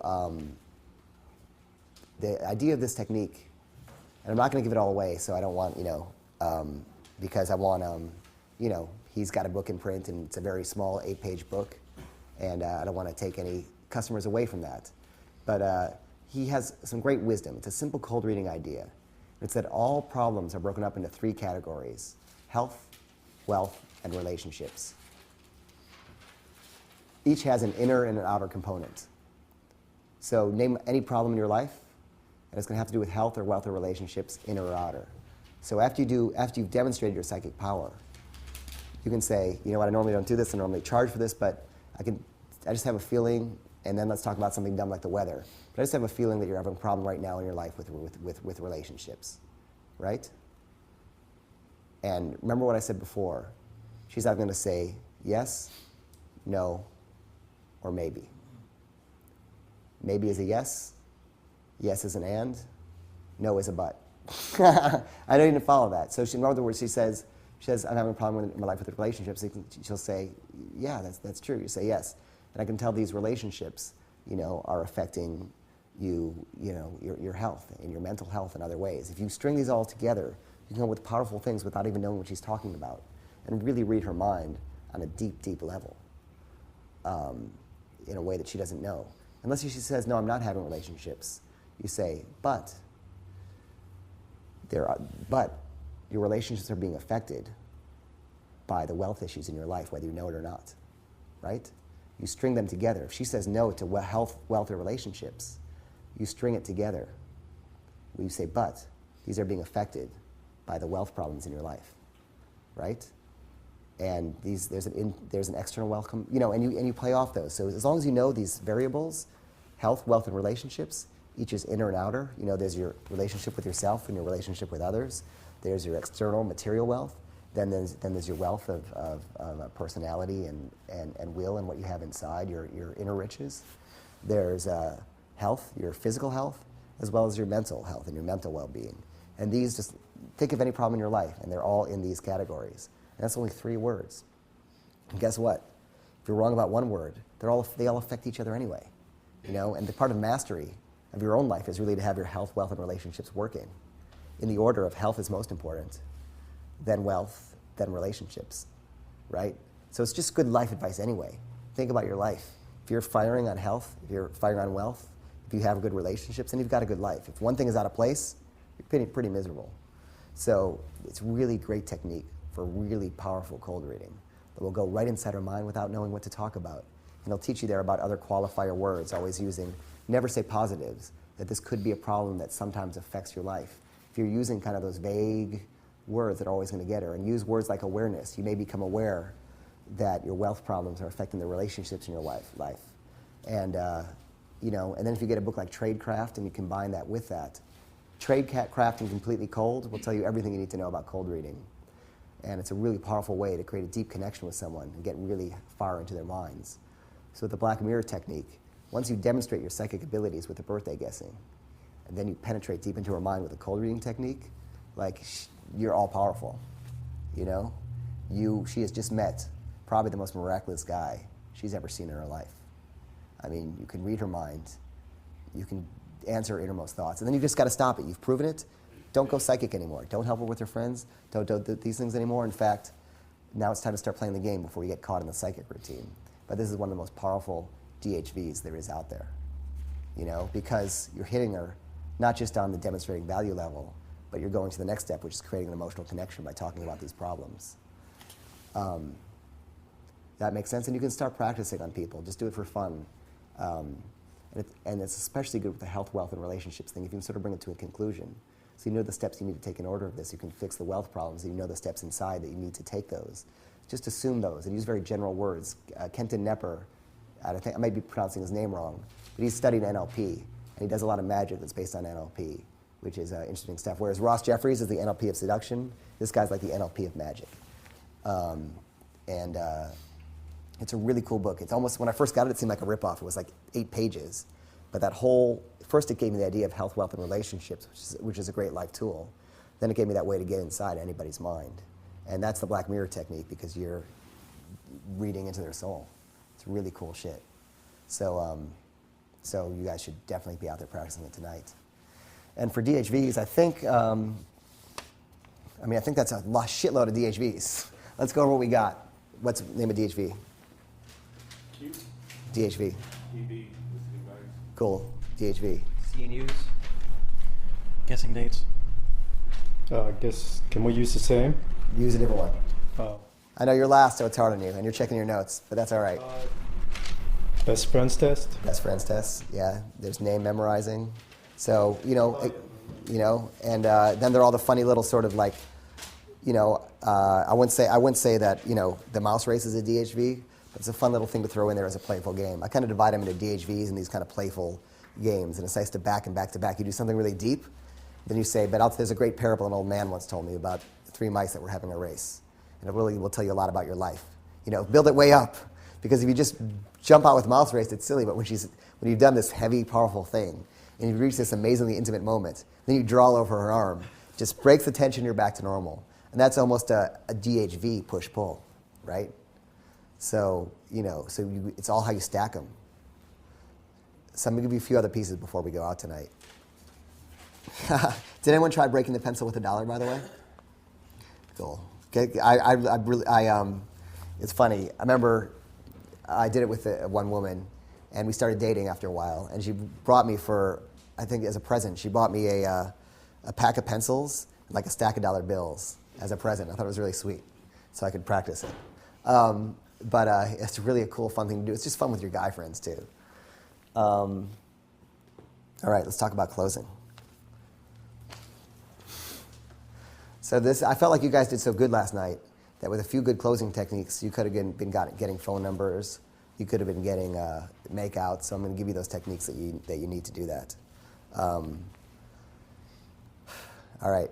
So first thing is reading IOIs. IOIs are indicators of interest. How you tell if someone's interested in you. In other words, my problem was I was always the guy who got caught in friend zone. Like all the time I'd be with a woman, and I'd be worried. I would be like, maybe the window would open and she'd be interested in me, but I'd have so many doubts about myself that I wouldn't go for it because I'd be like, she's probably this flirtatious with all the guys, and et cetera, et cetera. Here's the thing. And again, I'm giving you these techniques a little more complex than I give other guys because A, you're good, B, you're going to have the DVD and you're going to study it, and C, you're going to need this later. If you don't need it now, you'll need it later. Early IOIs are generally false. Sometimes girls are really, really touchy and feely right away, and you think they're IOIs, but they're false IOIs, so throw them off.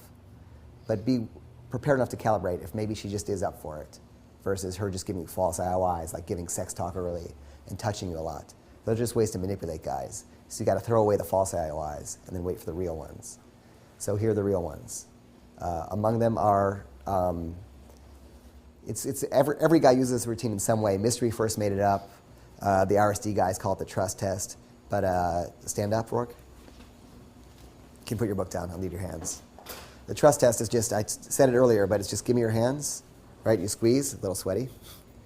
You squeeze, and if they squeeze back, which he's not, thank goodness, it means they're interested in you. Then you let go with your hands, and you lower your hands. And if they lower them with you like that, it means they trust you and they're along for the ride. If they leave them hanging out there, you still have a little bit more work to do. And it's fun, you can really test it out. If you first meet a woman, you say, hey, give me your hands, you do this, this, that, they'll leave it up there. But after a while, and she's comfortable with you, you'll do that, they'll squeeze back, you'll let go, they'll even still be squeezing. You can lower them, they can bring them down. If you really feel like it's on after this, link fingers, bring them with your hands around, link fingers, and move in. What if she leaves them up here, you've done this, and then she's looking at you like for an explanation? Okay, good. What you do is, her hands are there, you just pat her hand, say, good, nice job, I'll tell you what that means. What it means is, this is what they call the trust test. And I squeezed your hand, squoze your hand? Squeezed? I grabbed your hand, and you grabbed mine back, which means a good sign, you trust me, but we just met. So, when I lowered your hand, you leave yours up there, which means that's fine. You're still getting comfortable with me. That's very cool. Don't frame it as a negative. Don't say you don't trust me. Just say, we're still new to each other. Tell her what it means if you want. I think there's nothing wrong with it. Say, yeah, it's the trust test. It shows you how good of a connection you have with someone. It's a great connection because you squeezed my hand back, grabbed my hand back. So that's the trust test. Or to me, it's just an IOI test. Sometimes I'll say, hey, give me your hands. I'll just do it. I'll go, good, thanks. And I won't even tell her. In the old days, when I first learned it before, it was called the trust test. I would just, as we're talking, I'd take her hands and I'd squeeze and see if she squeezed back. And then I'd say, if she asked about it, I'd say, this is subtext. We're not supposed to talk about it. So whatever line you want to use, play with it, but that's how you explain it.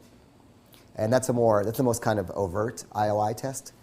The other test is, as you're talking, you lean back. You're sitting down, you lean away, as you're talking, see if she leans in to hear you, right?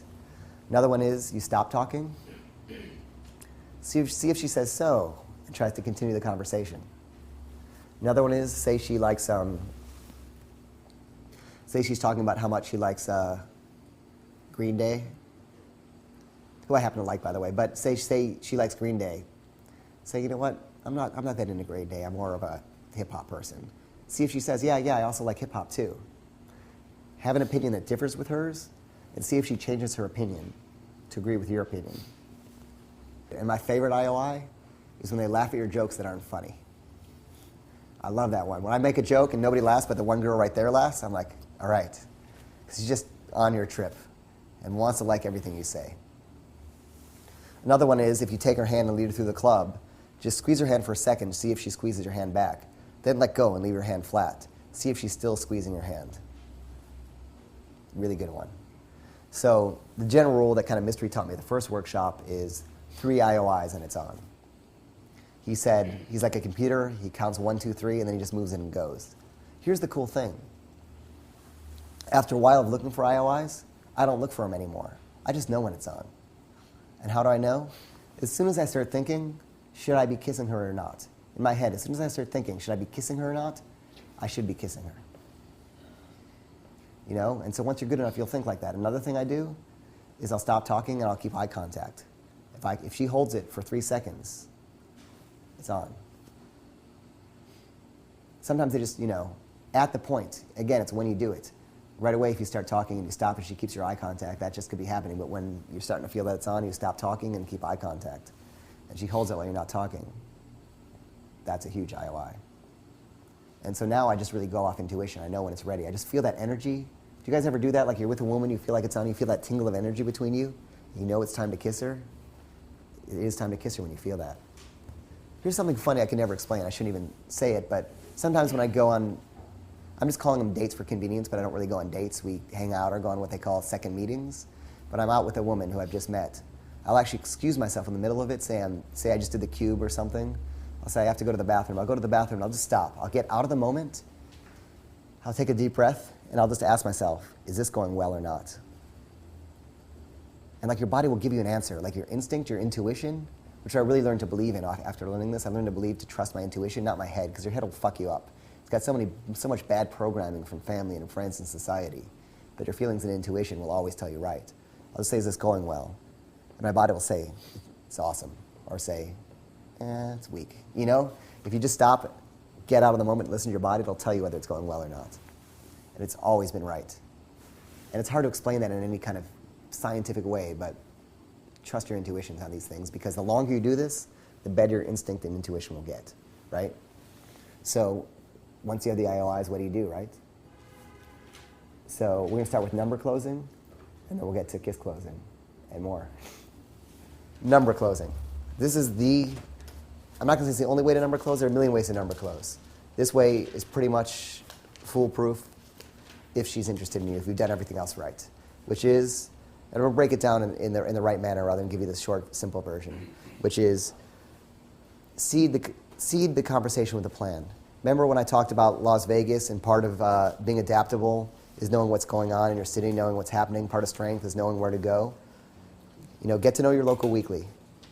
Write down, as I said before, check City Search or the restaurant reviews for the 5 restaurants you want to visit, a Japanese and an Italian food, 5 restaurants you want to visit. Check the concert and movie listings for what's going on in town. Know what's going on in town. Just a good thing anyway. It helps make you culturally more aware. Figure out what's fun and what you want to do. I'm the kind of guy, I love life. I love trying new things. I will go see anything. I'll see the ballet because I've never seen the ballet before, so I went to see it and I learned a lot. Now I can relate to ballet dancers. I went to see the opera. I will go see, hardcore metal shows and Christian rock shows and 5-hour art movies. Like, I love culture. I love seeing and experiencing new things. So I'm already like that. If you're not like that, make yourself like that, So once you know what's going on in your town or know the things you love about your city, so it's just going to make you a better person. But add that with now you're having a conversation and there's a Japanese restaurant you want to try. You say, you know what? My friends and I are going tomorrow we're going to Sushi Nozawa. Have you heard of it? It's probably not just the best sushi restaurant in LA, but probably the best sushi restaurant in the world. And the guy there, he's like the sushi Nazi. And it's like the soup Nazi on Seinfeld. Like, he'll kick you out for any infraction. This is true. Have you guys ever been there at all? It really is the best sushi I've ever had in my life. It's like food. It's like art. It's like when you see a beautiful piece of music, you actually usually hear a beautiful piece of music. When you hear a beautiful piece of music, it makes you want to cry, or see a great movie, just feel emotionally full. This food does that to me. And everyone else in there. He actually has groupies. It's in a little mini mall. And if you don't eat it in one bite, he stops serving you. If he says no soy sauce and you dip it in soy sauce, he stops serving you. And the biggest sin of all is if you order like a California roll or some bastardization of the pure form of sushi, he'll chew you out and kick you out. And I have a friend, he lives down the street, and he was in the restaurant, and he got in a little bit of a tiff with the chef, with Nozawa, and got kicked out. He waited 2 years to come back. As soon as he walked back, Nozawa was like, you, out.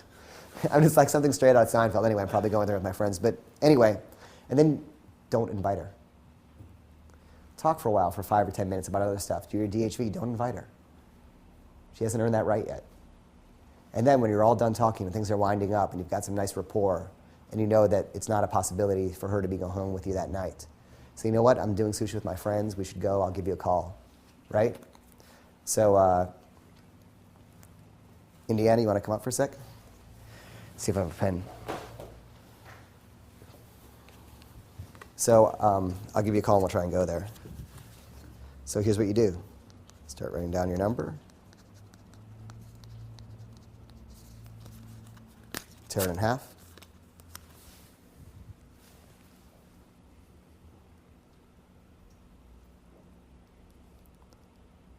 Awesome. And draw a picture of yourself in case I forget what you look like. You don't need to do that. I just throw it in for fun. And I have a great collection of phone numbers. And then you say, cool, and you exchange them back. I'll take the pen too. That's cool. excellent. Sit down. That's awesome. That was great. And the great thing about that is you never have to ask her for a phone number. You don't have to say, you should give me your phone number, or would you give me your phone number, or why don't I give you a call, give me your phone number. You don't have to ask her. The phone number is just, you assume the sale. And when you hand half a piece of paper and a pen, and you put that in her hand, and you guys have been getting along for 10 or 15 or 20 minutes or half an hour, and it should be kind of rude to say, I'm not giving you my number.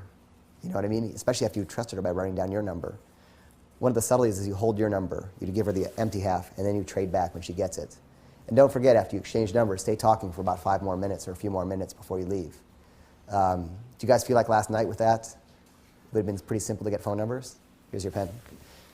Thanks. Do you feel like last night it would have been pretty simple to get phone numbers with that?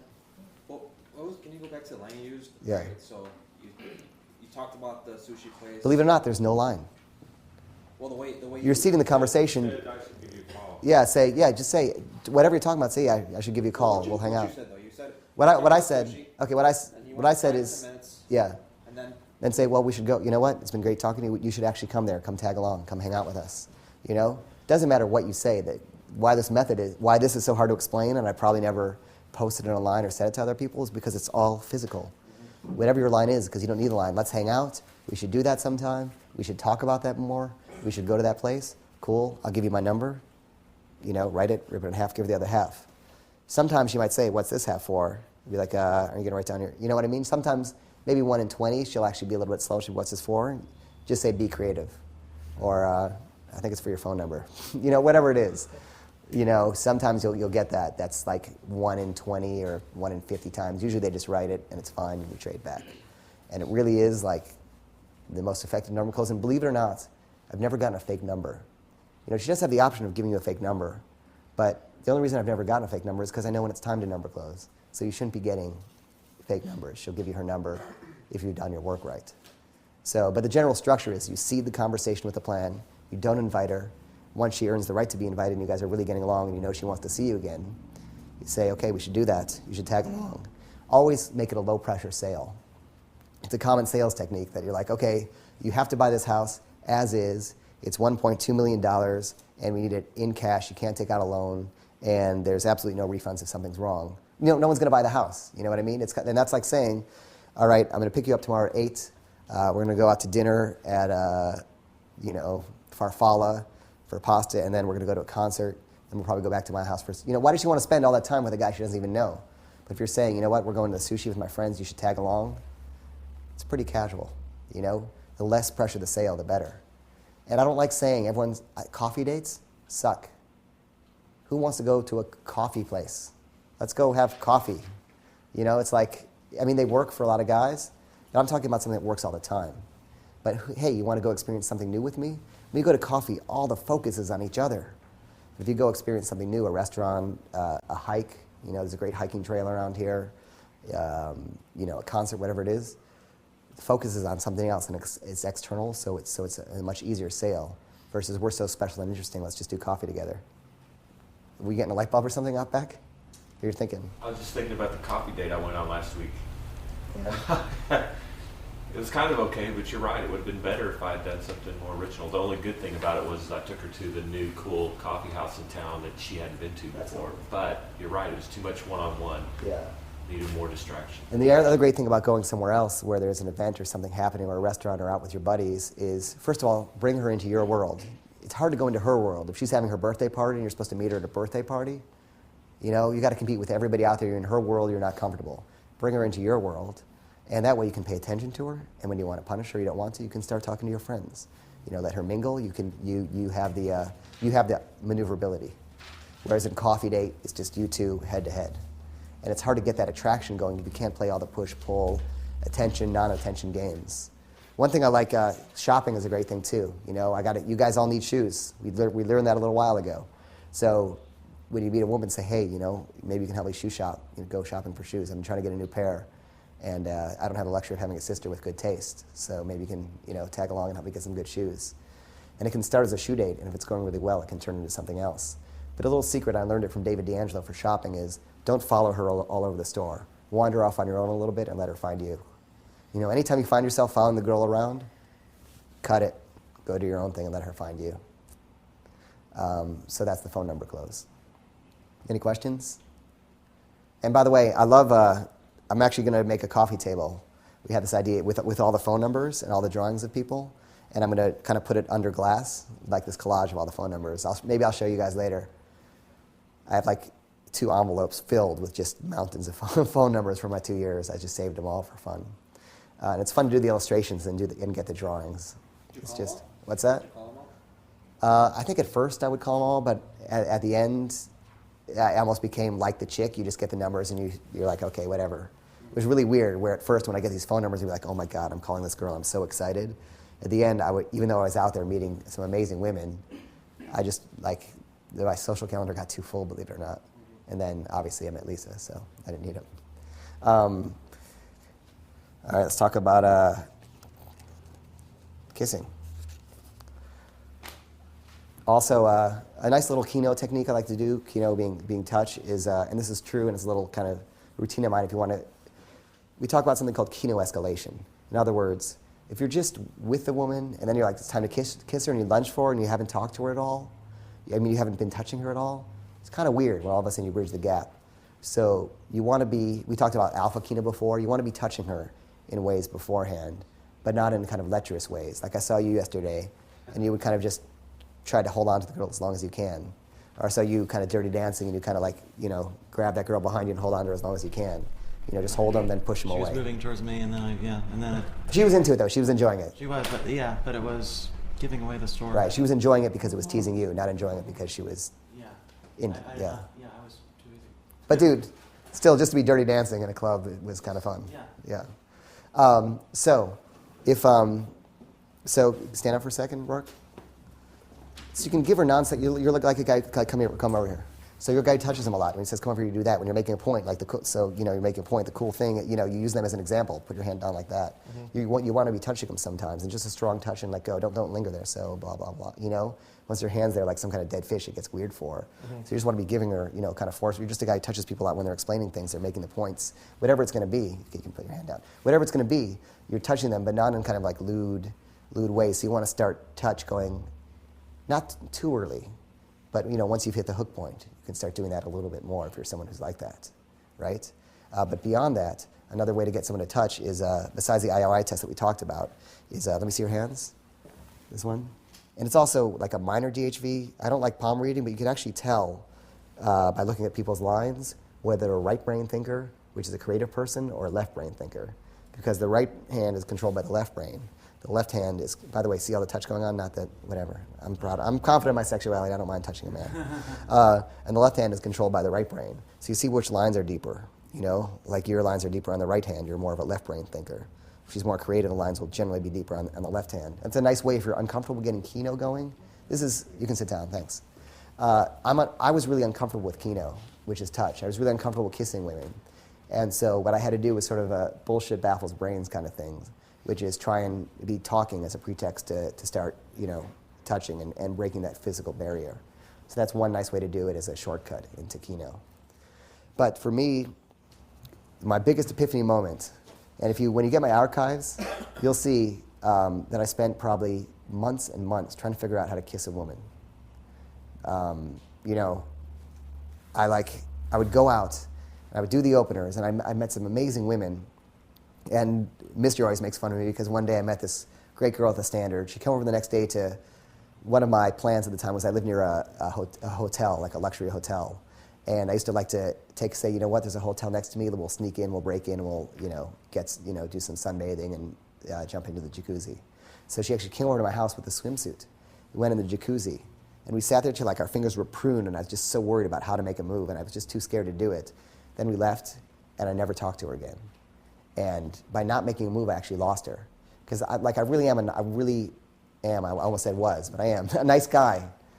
And I had this idea that a nice guy, I don't want to be like all the other guys that just hit on her because we have a special connection. I really got to know her and like her. I don't want to just sell it out by hitting on her. You're nodding because you experienced that a little bit, right? But if she's attracted, I was nodding. What's that? I didn't even know I was Yeah, that's funny. Cold reading. But even if she's attracted to you, she wants you to hit on her. And that window will open. And if you don't move in before it closes, you'll either end up in friend zone or with nothing at all. You know, the idea that women want to be seduced. If she's attracted to you, she wants to seduce you, or she wants you to seduce her once you get past attraction. So by not kissing her, I was actually doing, you know, the wrong thing, which was so hard for me to get into my head. And I failed over and over again with so many cool, fantastic women. And they'd see me on 3, 4, 5 dates, or sometimes just 2. And I just wouldn't pull the trigger, you know? And that was my story of my life beforehand, too. I'd always get that LJBF speech, the let's just be friends speech. So I asked the guys, and I tried out the techniques. Mysteries kiss close, for example. And I did that for a while, was, would you like to kiss me? It still takes some guts to say, would you like to kiss me? And here's the contingencies for his, is if they say yes, well, you kiss. And that's going to happen maybe 10% of the time. If they say maybe or I don't know, you say, let's find out, come here, and you kiss. If they say no, say, hey, I didn't say you could, just look like you had something on your mind.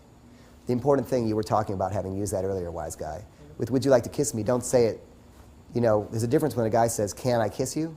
You shouldn't be saying it like you're asking for permission. And you figure that out, because she thought that at first. Say, would you like to kiss me, like it's a cocky thing.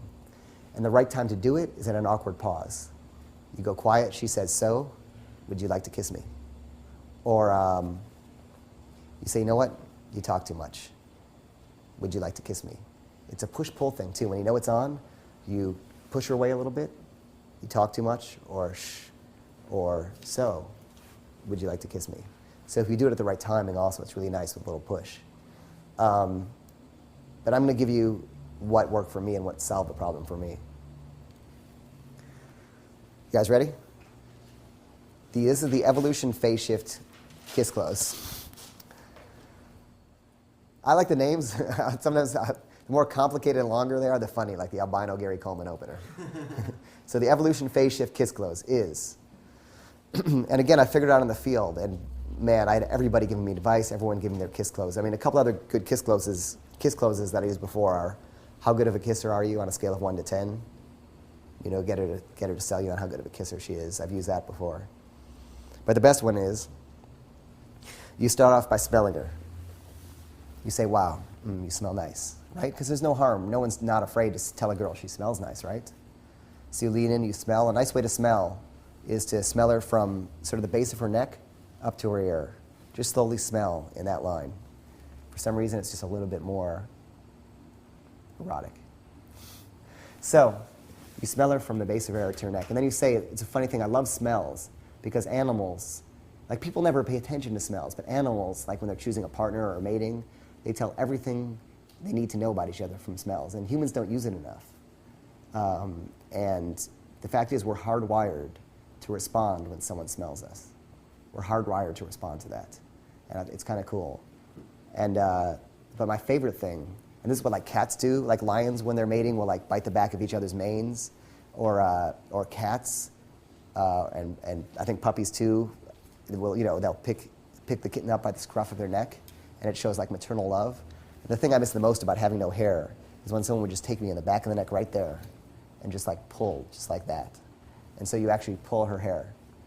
But you do it right, you know, just take your fingers up by the neck and go in deep and pull, you know, a very firm, sharp tug. You know, firm and pull it back not too far. You know, you don't want to yank her neck back. You don't want to be like pulling her actual hair out by the roots. You just want to give her that tug as your fingers go through her scalp. This is right after the smell? This is after the smell. And by the way, you can either do these, this is also ping testing. In other words, you smell her, you get in close. Is she comfortable with that? If she is, you can move on. If she's a little uncomfortable with that, then you know you got more work to do. You're judging her reaction to see if you can go further. It's like it's a Kino escalation. It's like a yes ladder.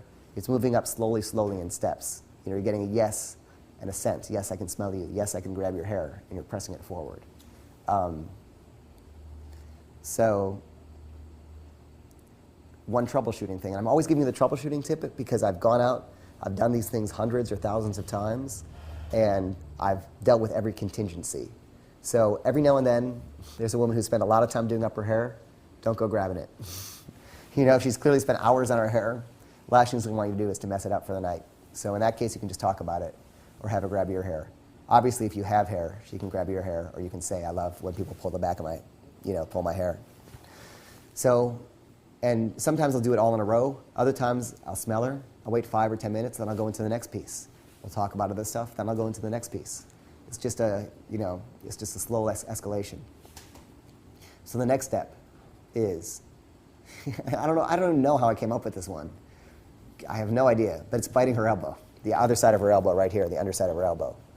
And it's one of the most sensitive parts in the body. So what you say is, you say, but you know what the most interesting thing is? And nobody knows this, or very few people. The most sensitive parts of your body are the parts that never see the sunlight and the parts that bend the most. And they got like a zillion little nerve endings right there, and it's super, super sensitive.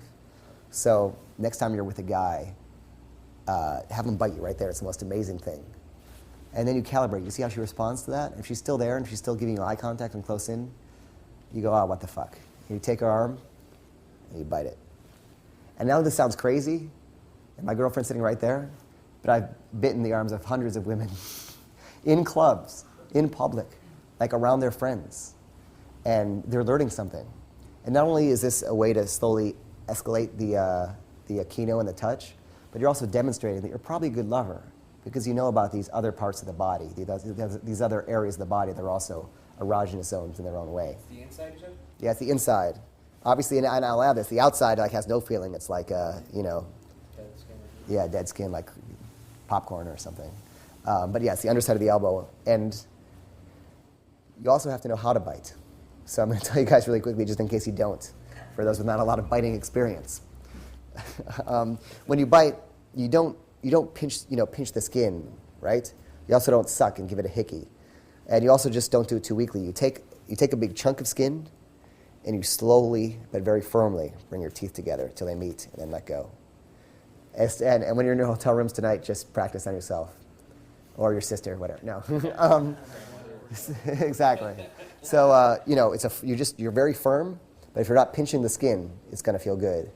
And sometimes you'll tell her response. If she kind of pulls away, sometimes it just means it felt too good. It doesn't mean it's wrong. Again, calibrate her response and see how that goes. And I've seen guys in clubs, and I've actually had them, and I knew it was on with a woman. I've had them bite the woman's arms. I might even do that to you guys tonight if it seems on. So get ready, possibly to do some arm biting. Did you say please not me or please pick me? Yeah. It always goes after the smell, right? No, smelling, hair pulling, and if her hair's done up, just skip that step. Skip it. Have her pull your hair if you have hair, or just tell her about it, and just tell her about it. And again, you're always talking as you're doing this. So after you do that, if you get a good response from that, now you can step it up to the next level. What's the next level? It's neck biting. Everyone's favorite. Neck biting. So next you say, but you know what the best thing in the world is? And I'm a total weakness for this. To me, there are two kinds of people on this earth. There are ear nibblers and neck biters. Which one are you? After she bites your neck, 90% of the time, it's not going to be a very good bite. So here's what you say. You go like, oh my God, that's horrible. I'll show you how to bite. Come here. This is how you bite. Wait, and then you tell her what I told you. Remember what I taught you about biting? You take a big part of the skin and just bring your teeth slowly together like this. Come here. Then you give her a really good bite. And by that point, either it's just on, the physical energy has just accumulated, and you can just start making out, or you stop, and you do what I think is the greatest kiss close. You can stop, you can take a break, say, oh my God, I'm trying so hard not to kiss you right now. And the whole idea of that comes from, did I hear a wow up there? The whole idea of this is you have the frame, and I'm going to give you the structure behind the idea of that line, because it's not just a line, it's an idea. The idea is like, she's just getting you excited, and you're trying to be a man and trying to control yourself. Like, God, you're driving me crazy. Just stop looking at me like that. Just stop it, So you say, I'm trying so hard not to kiss you right now. You're trying to control herself, and she's driving you crazy. It's a great frame to have. It's a great attitude to always have with a woman. Like, you're trying to be good. If she's just tempting you, stop it. Look over there. Don't even look at me with those eyes like that. and sometimes I'll actually turn her head that way. Now, if you say that line and she keeps looking at you, it's so on, it's, just make out. Fine. And if you miscalibrate and say, I'm trying so hard not to kiss you, and you see her sort of, if she turns away, it doesn't mean it's off, it just means she's sort of being polite. But if you really see her start to get uncomfortable after that line, then you've miscalibrated, and no worries. You didn't kiss her anyway, so it doesn't matter. But if you do that after evolution phase shift, and you've gone that far, and you say, oh my God, I'm trying so hard not to kiss you right now, I don't think I've ever had it not lead to a makeout. Somebody just said, well, you can. Because by that point, it's pretty on. So if you combine evolution phase shift, and as you're sort of troubleshooting ping at the end, I'm trying so hard not to kiss you right now, between a combination of any two of those or any one of those, if it's time to be making out, you will be making out. Sometimes, once you get really good at the game, once you see the matrix, when something goes wrong, you'll know when it's your fault and when it's not. Sometimes she was married and didn't tell you, and her husband's friend is right there. Sometimes she's with her boyfriend in the club and she didn't tell you. Sometimes she doesn't return your call because she went back to her ex. Sometimes there are a certain amount of things that are just out of your control. But you have to know when it's your fault and when it actually truly is a situation that was out of your control. So that's the evolution phase shift. I really want you guys to be using this tonight and from now on. Can you guys see yourself using that? And here's the other thing. Everything works. You go up to a girl at a club and say, hey, I'll buy you a drink. Can I buy you a drink? You're really cute. I'd love to hang out with you sometime. Sometimes she might give you her phone number. Sometimes you might end up with that, dating that girl. But I want to do something that works all the time. That's totally foolproof. And, early on when I was learning this stuff, I learned these complicated patterns and routines full of hypnotic language to get a woman aroused. Why not just pull her hair to get her aroused rather than talking for half an hour, All right, I'm going to give you two last little pieces, and then Lisa's going to talk to you a little bit about some metrosexual stuff. So, two last little pieces. One is, I love this piece, a guy named Juggler, who I haven't mentioned a lot, but he's one of the really good guys out there. Just a good human being, and as well as a good pickup artist. And he has something called the girlfriend test. It's a fun thing to do early on. It's a combination of a little bit of DHV, a little bit of playful game, a little bit of Keno. And here's the girlfriend test. When things are going on, or if you're marrying her or divorcing her, you say, I'm going to give you my girlfriend test. So give me your hand, I'll write the answers on your hand. And don't read it. So you just write a big B on her hand, have her close her fist. Say, all right, 3 questions. First one, hot shower or long bath? A, hot shower, B, long bath. Second question, A, whipped cream, B, strawberries, C, chocolate. Are you guys answering the questions right now? Third question, A, nibbles on the ear, B, bites on the neck. So you get all the answers. You say, well, the correct answer is, and you show her hand, is B.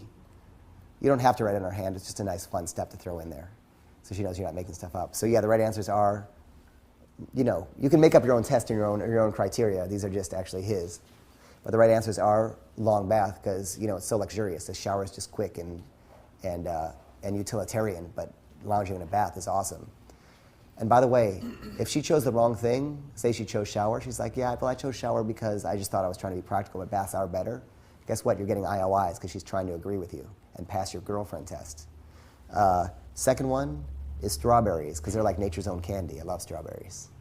And the third one is, and this is the most important one, is obviously bites on the neck, because as I told you guys before, people like bites on the neck are more passionate, creative, passionate people.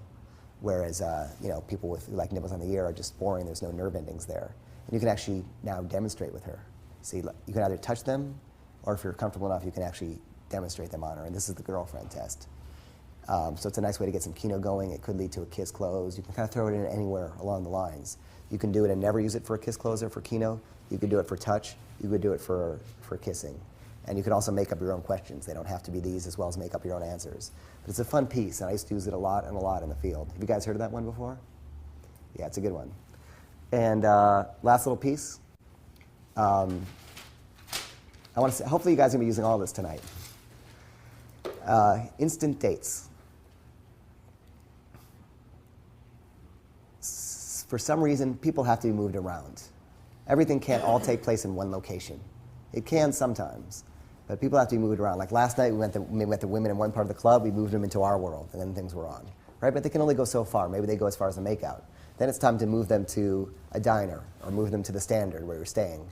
Moving people around creates time distortion, and if they went, whatever happened to that spot is what exists there. You met someone at that spot, that's your meeting spot.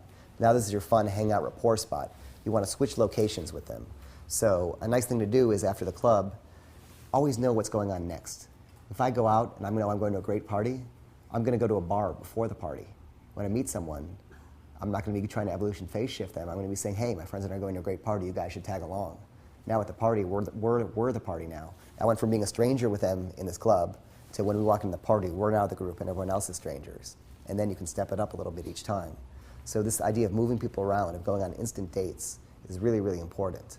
So always have that in your head, know what's going on. When we lived in Project Hollywood, which is right behind Mel's Diner, for example, we'd meet women at the Standard. And if it was just on and fine, we'd go back up to the house. But if it wasn't, we'd say, you got to go to Mel's Diner, have the best milkshake in the world. We'd get them comfortable there. We'd start talking and creating an emotional connection. Then we'd go up to the house. So keep in mind the idea of moving them around, instant dates. And it can be within the club, going from a corner to a couch, going from one corner to another corner of the club, or it can be in actual different locations, from the club to the diner to your place, or from the bar to the party to whatever it is. The more you move them around without being spastic about it, the more, the deeper connection, the more time it feels like they spent with you. And for fun, I'm just going to throw out this line. And this is what I found. This is what I found would often work for you know what's on. She sort of wants to. Let's just say you're in a new city, and or you're in your home city, and you want to get back to her house. How do you do that?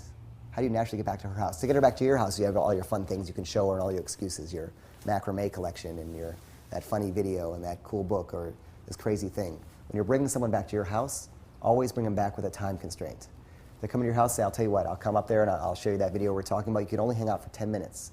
Or not 10 minutes, well, half an hour, because I got a lot of work to do tomorrow. So what is it? It's 2 o'clock right now? At 2:45 you have to leave. 2:30 you have to leave. And remind me when it's 2:30 so I can kick you out. And even though they know that that's going to never happen, they still need a pretext to come up to your house. I've often been with girls, say I was dating, or just started dating. They still need a pretext to come up to my house. They'd still have to pretend like they had to use the bathroom. It's just part of the game and how it works. So make them feel comfortable about coming to your place by giving them a time constraint. That way it means you didn't plan on anything happening. Another nice thing is not to have chairs in your bedroom. Don't have chairs in your bedroom. But when she sits on the bed, sit as far away from her as possible to make her feel comfortable. Everything you're doing from that point forward should be 2 steps forward, 1 step backward. And I know I'm rushing a little bit. I'm going to give you more about closing game tomorrow if you want it. But I'm going to give you one last little piece. A great little line. You're in the club, maybe you've been making out, things are winding down. Say, if I let you take me home, do you promise to feed me? And she's going to say, what? Are you joking? You go, no, seriously, I'm actually really hungry. What do you have in the fridge? And she'll be like, well, I've got some leftover Indian food and some salad and some chicken. You're like, salad's good, right? And that way there's a reason to go. Now she's going to go home and prepare you some food. So if I let you take you home, do you promise to feed me? And she'll be like, are you joking? You'll be like, no, I'm hungry. What do you have in the fridge? As soon as she starts listing off what she has in the fridge, you're going home with her. So I know I'm taking it too far, but tomorrow, Steve Pickus and Rasputin or Hypnotica are going to be here. And these guys, as well as hypnotizing the shit out of you, they're going to give you any kind of sexual techniques and answer some questions you want if you want to get into endgame.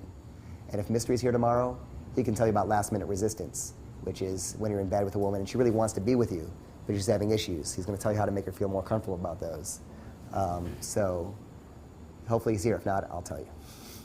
So Lisa's going to talk to you a little bit about grooming, and then we'll go out for the night. You guys feeling good about this stuff? Do you guys feel like now you see a complete structure from beginning to end? Cool. Kind of like the Matrix. Yeah.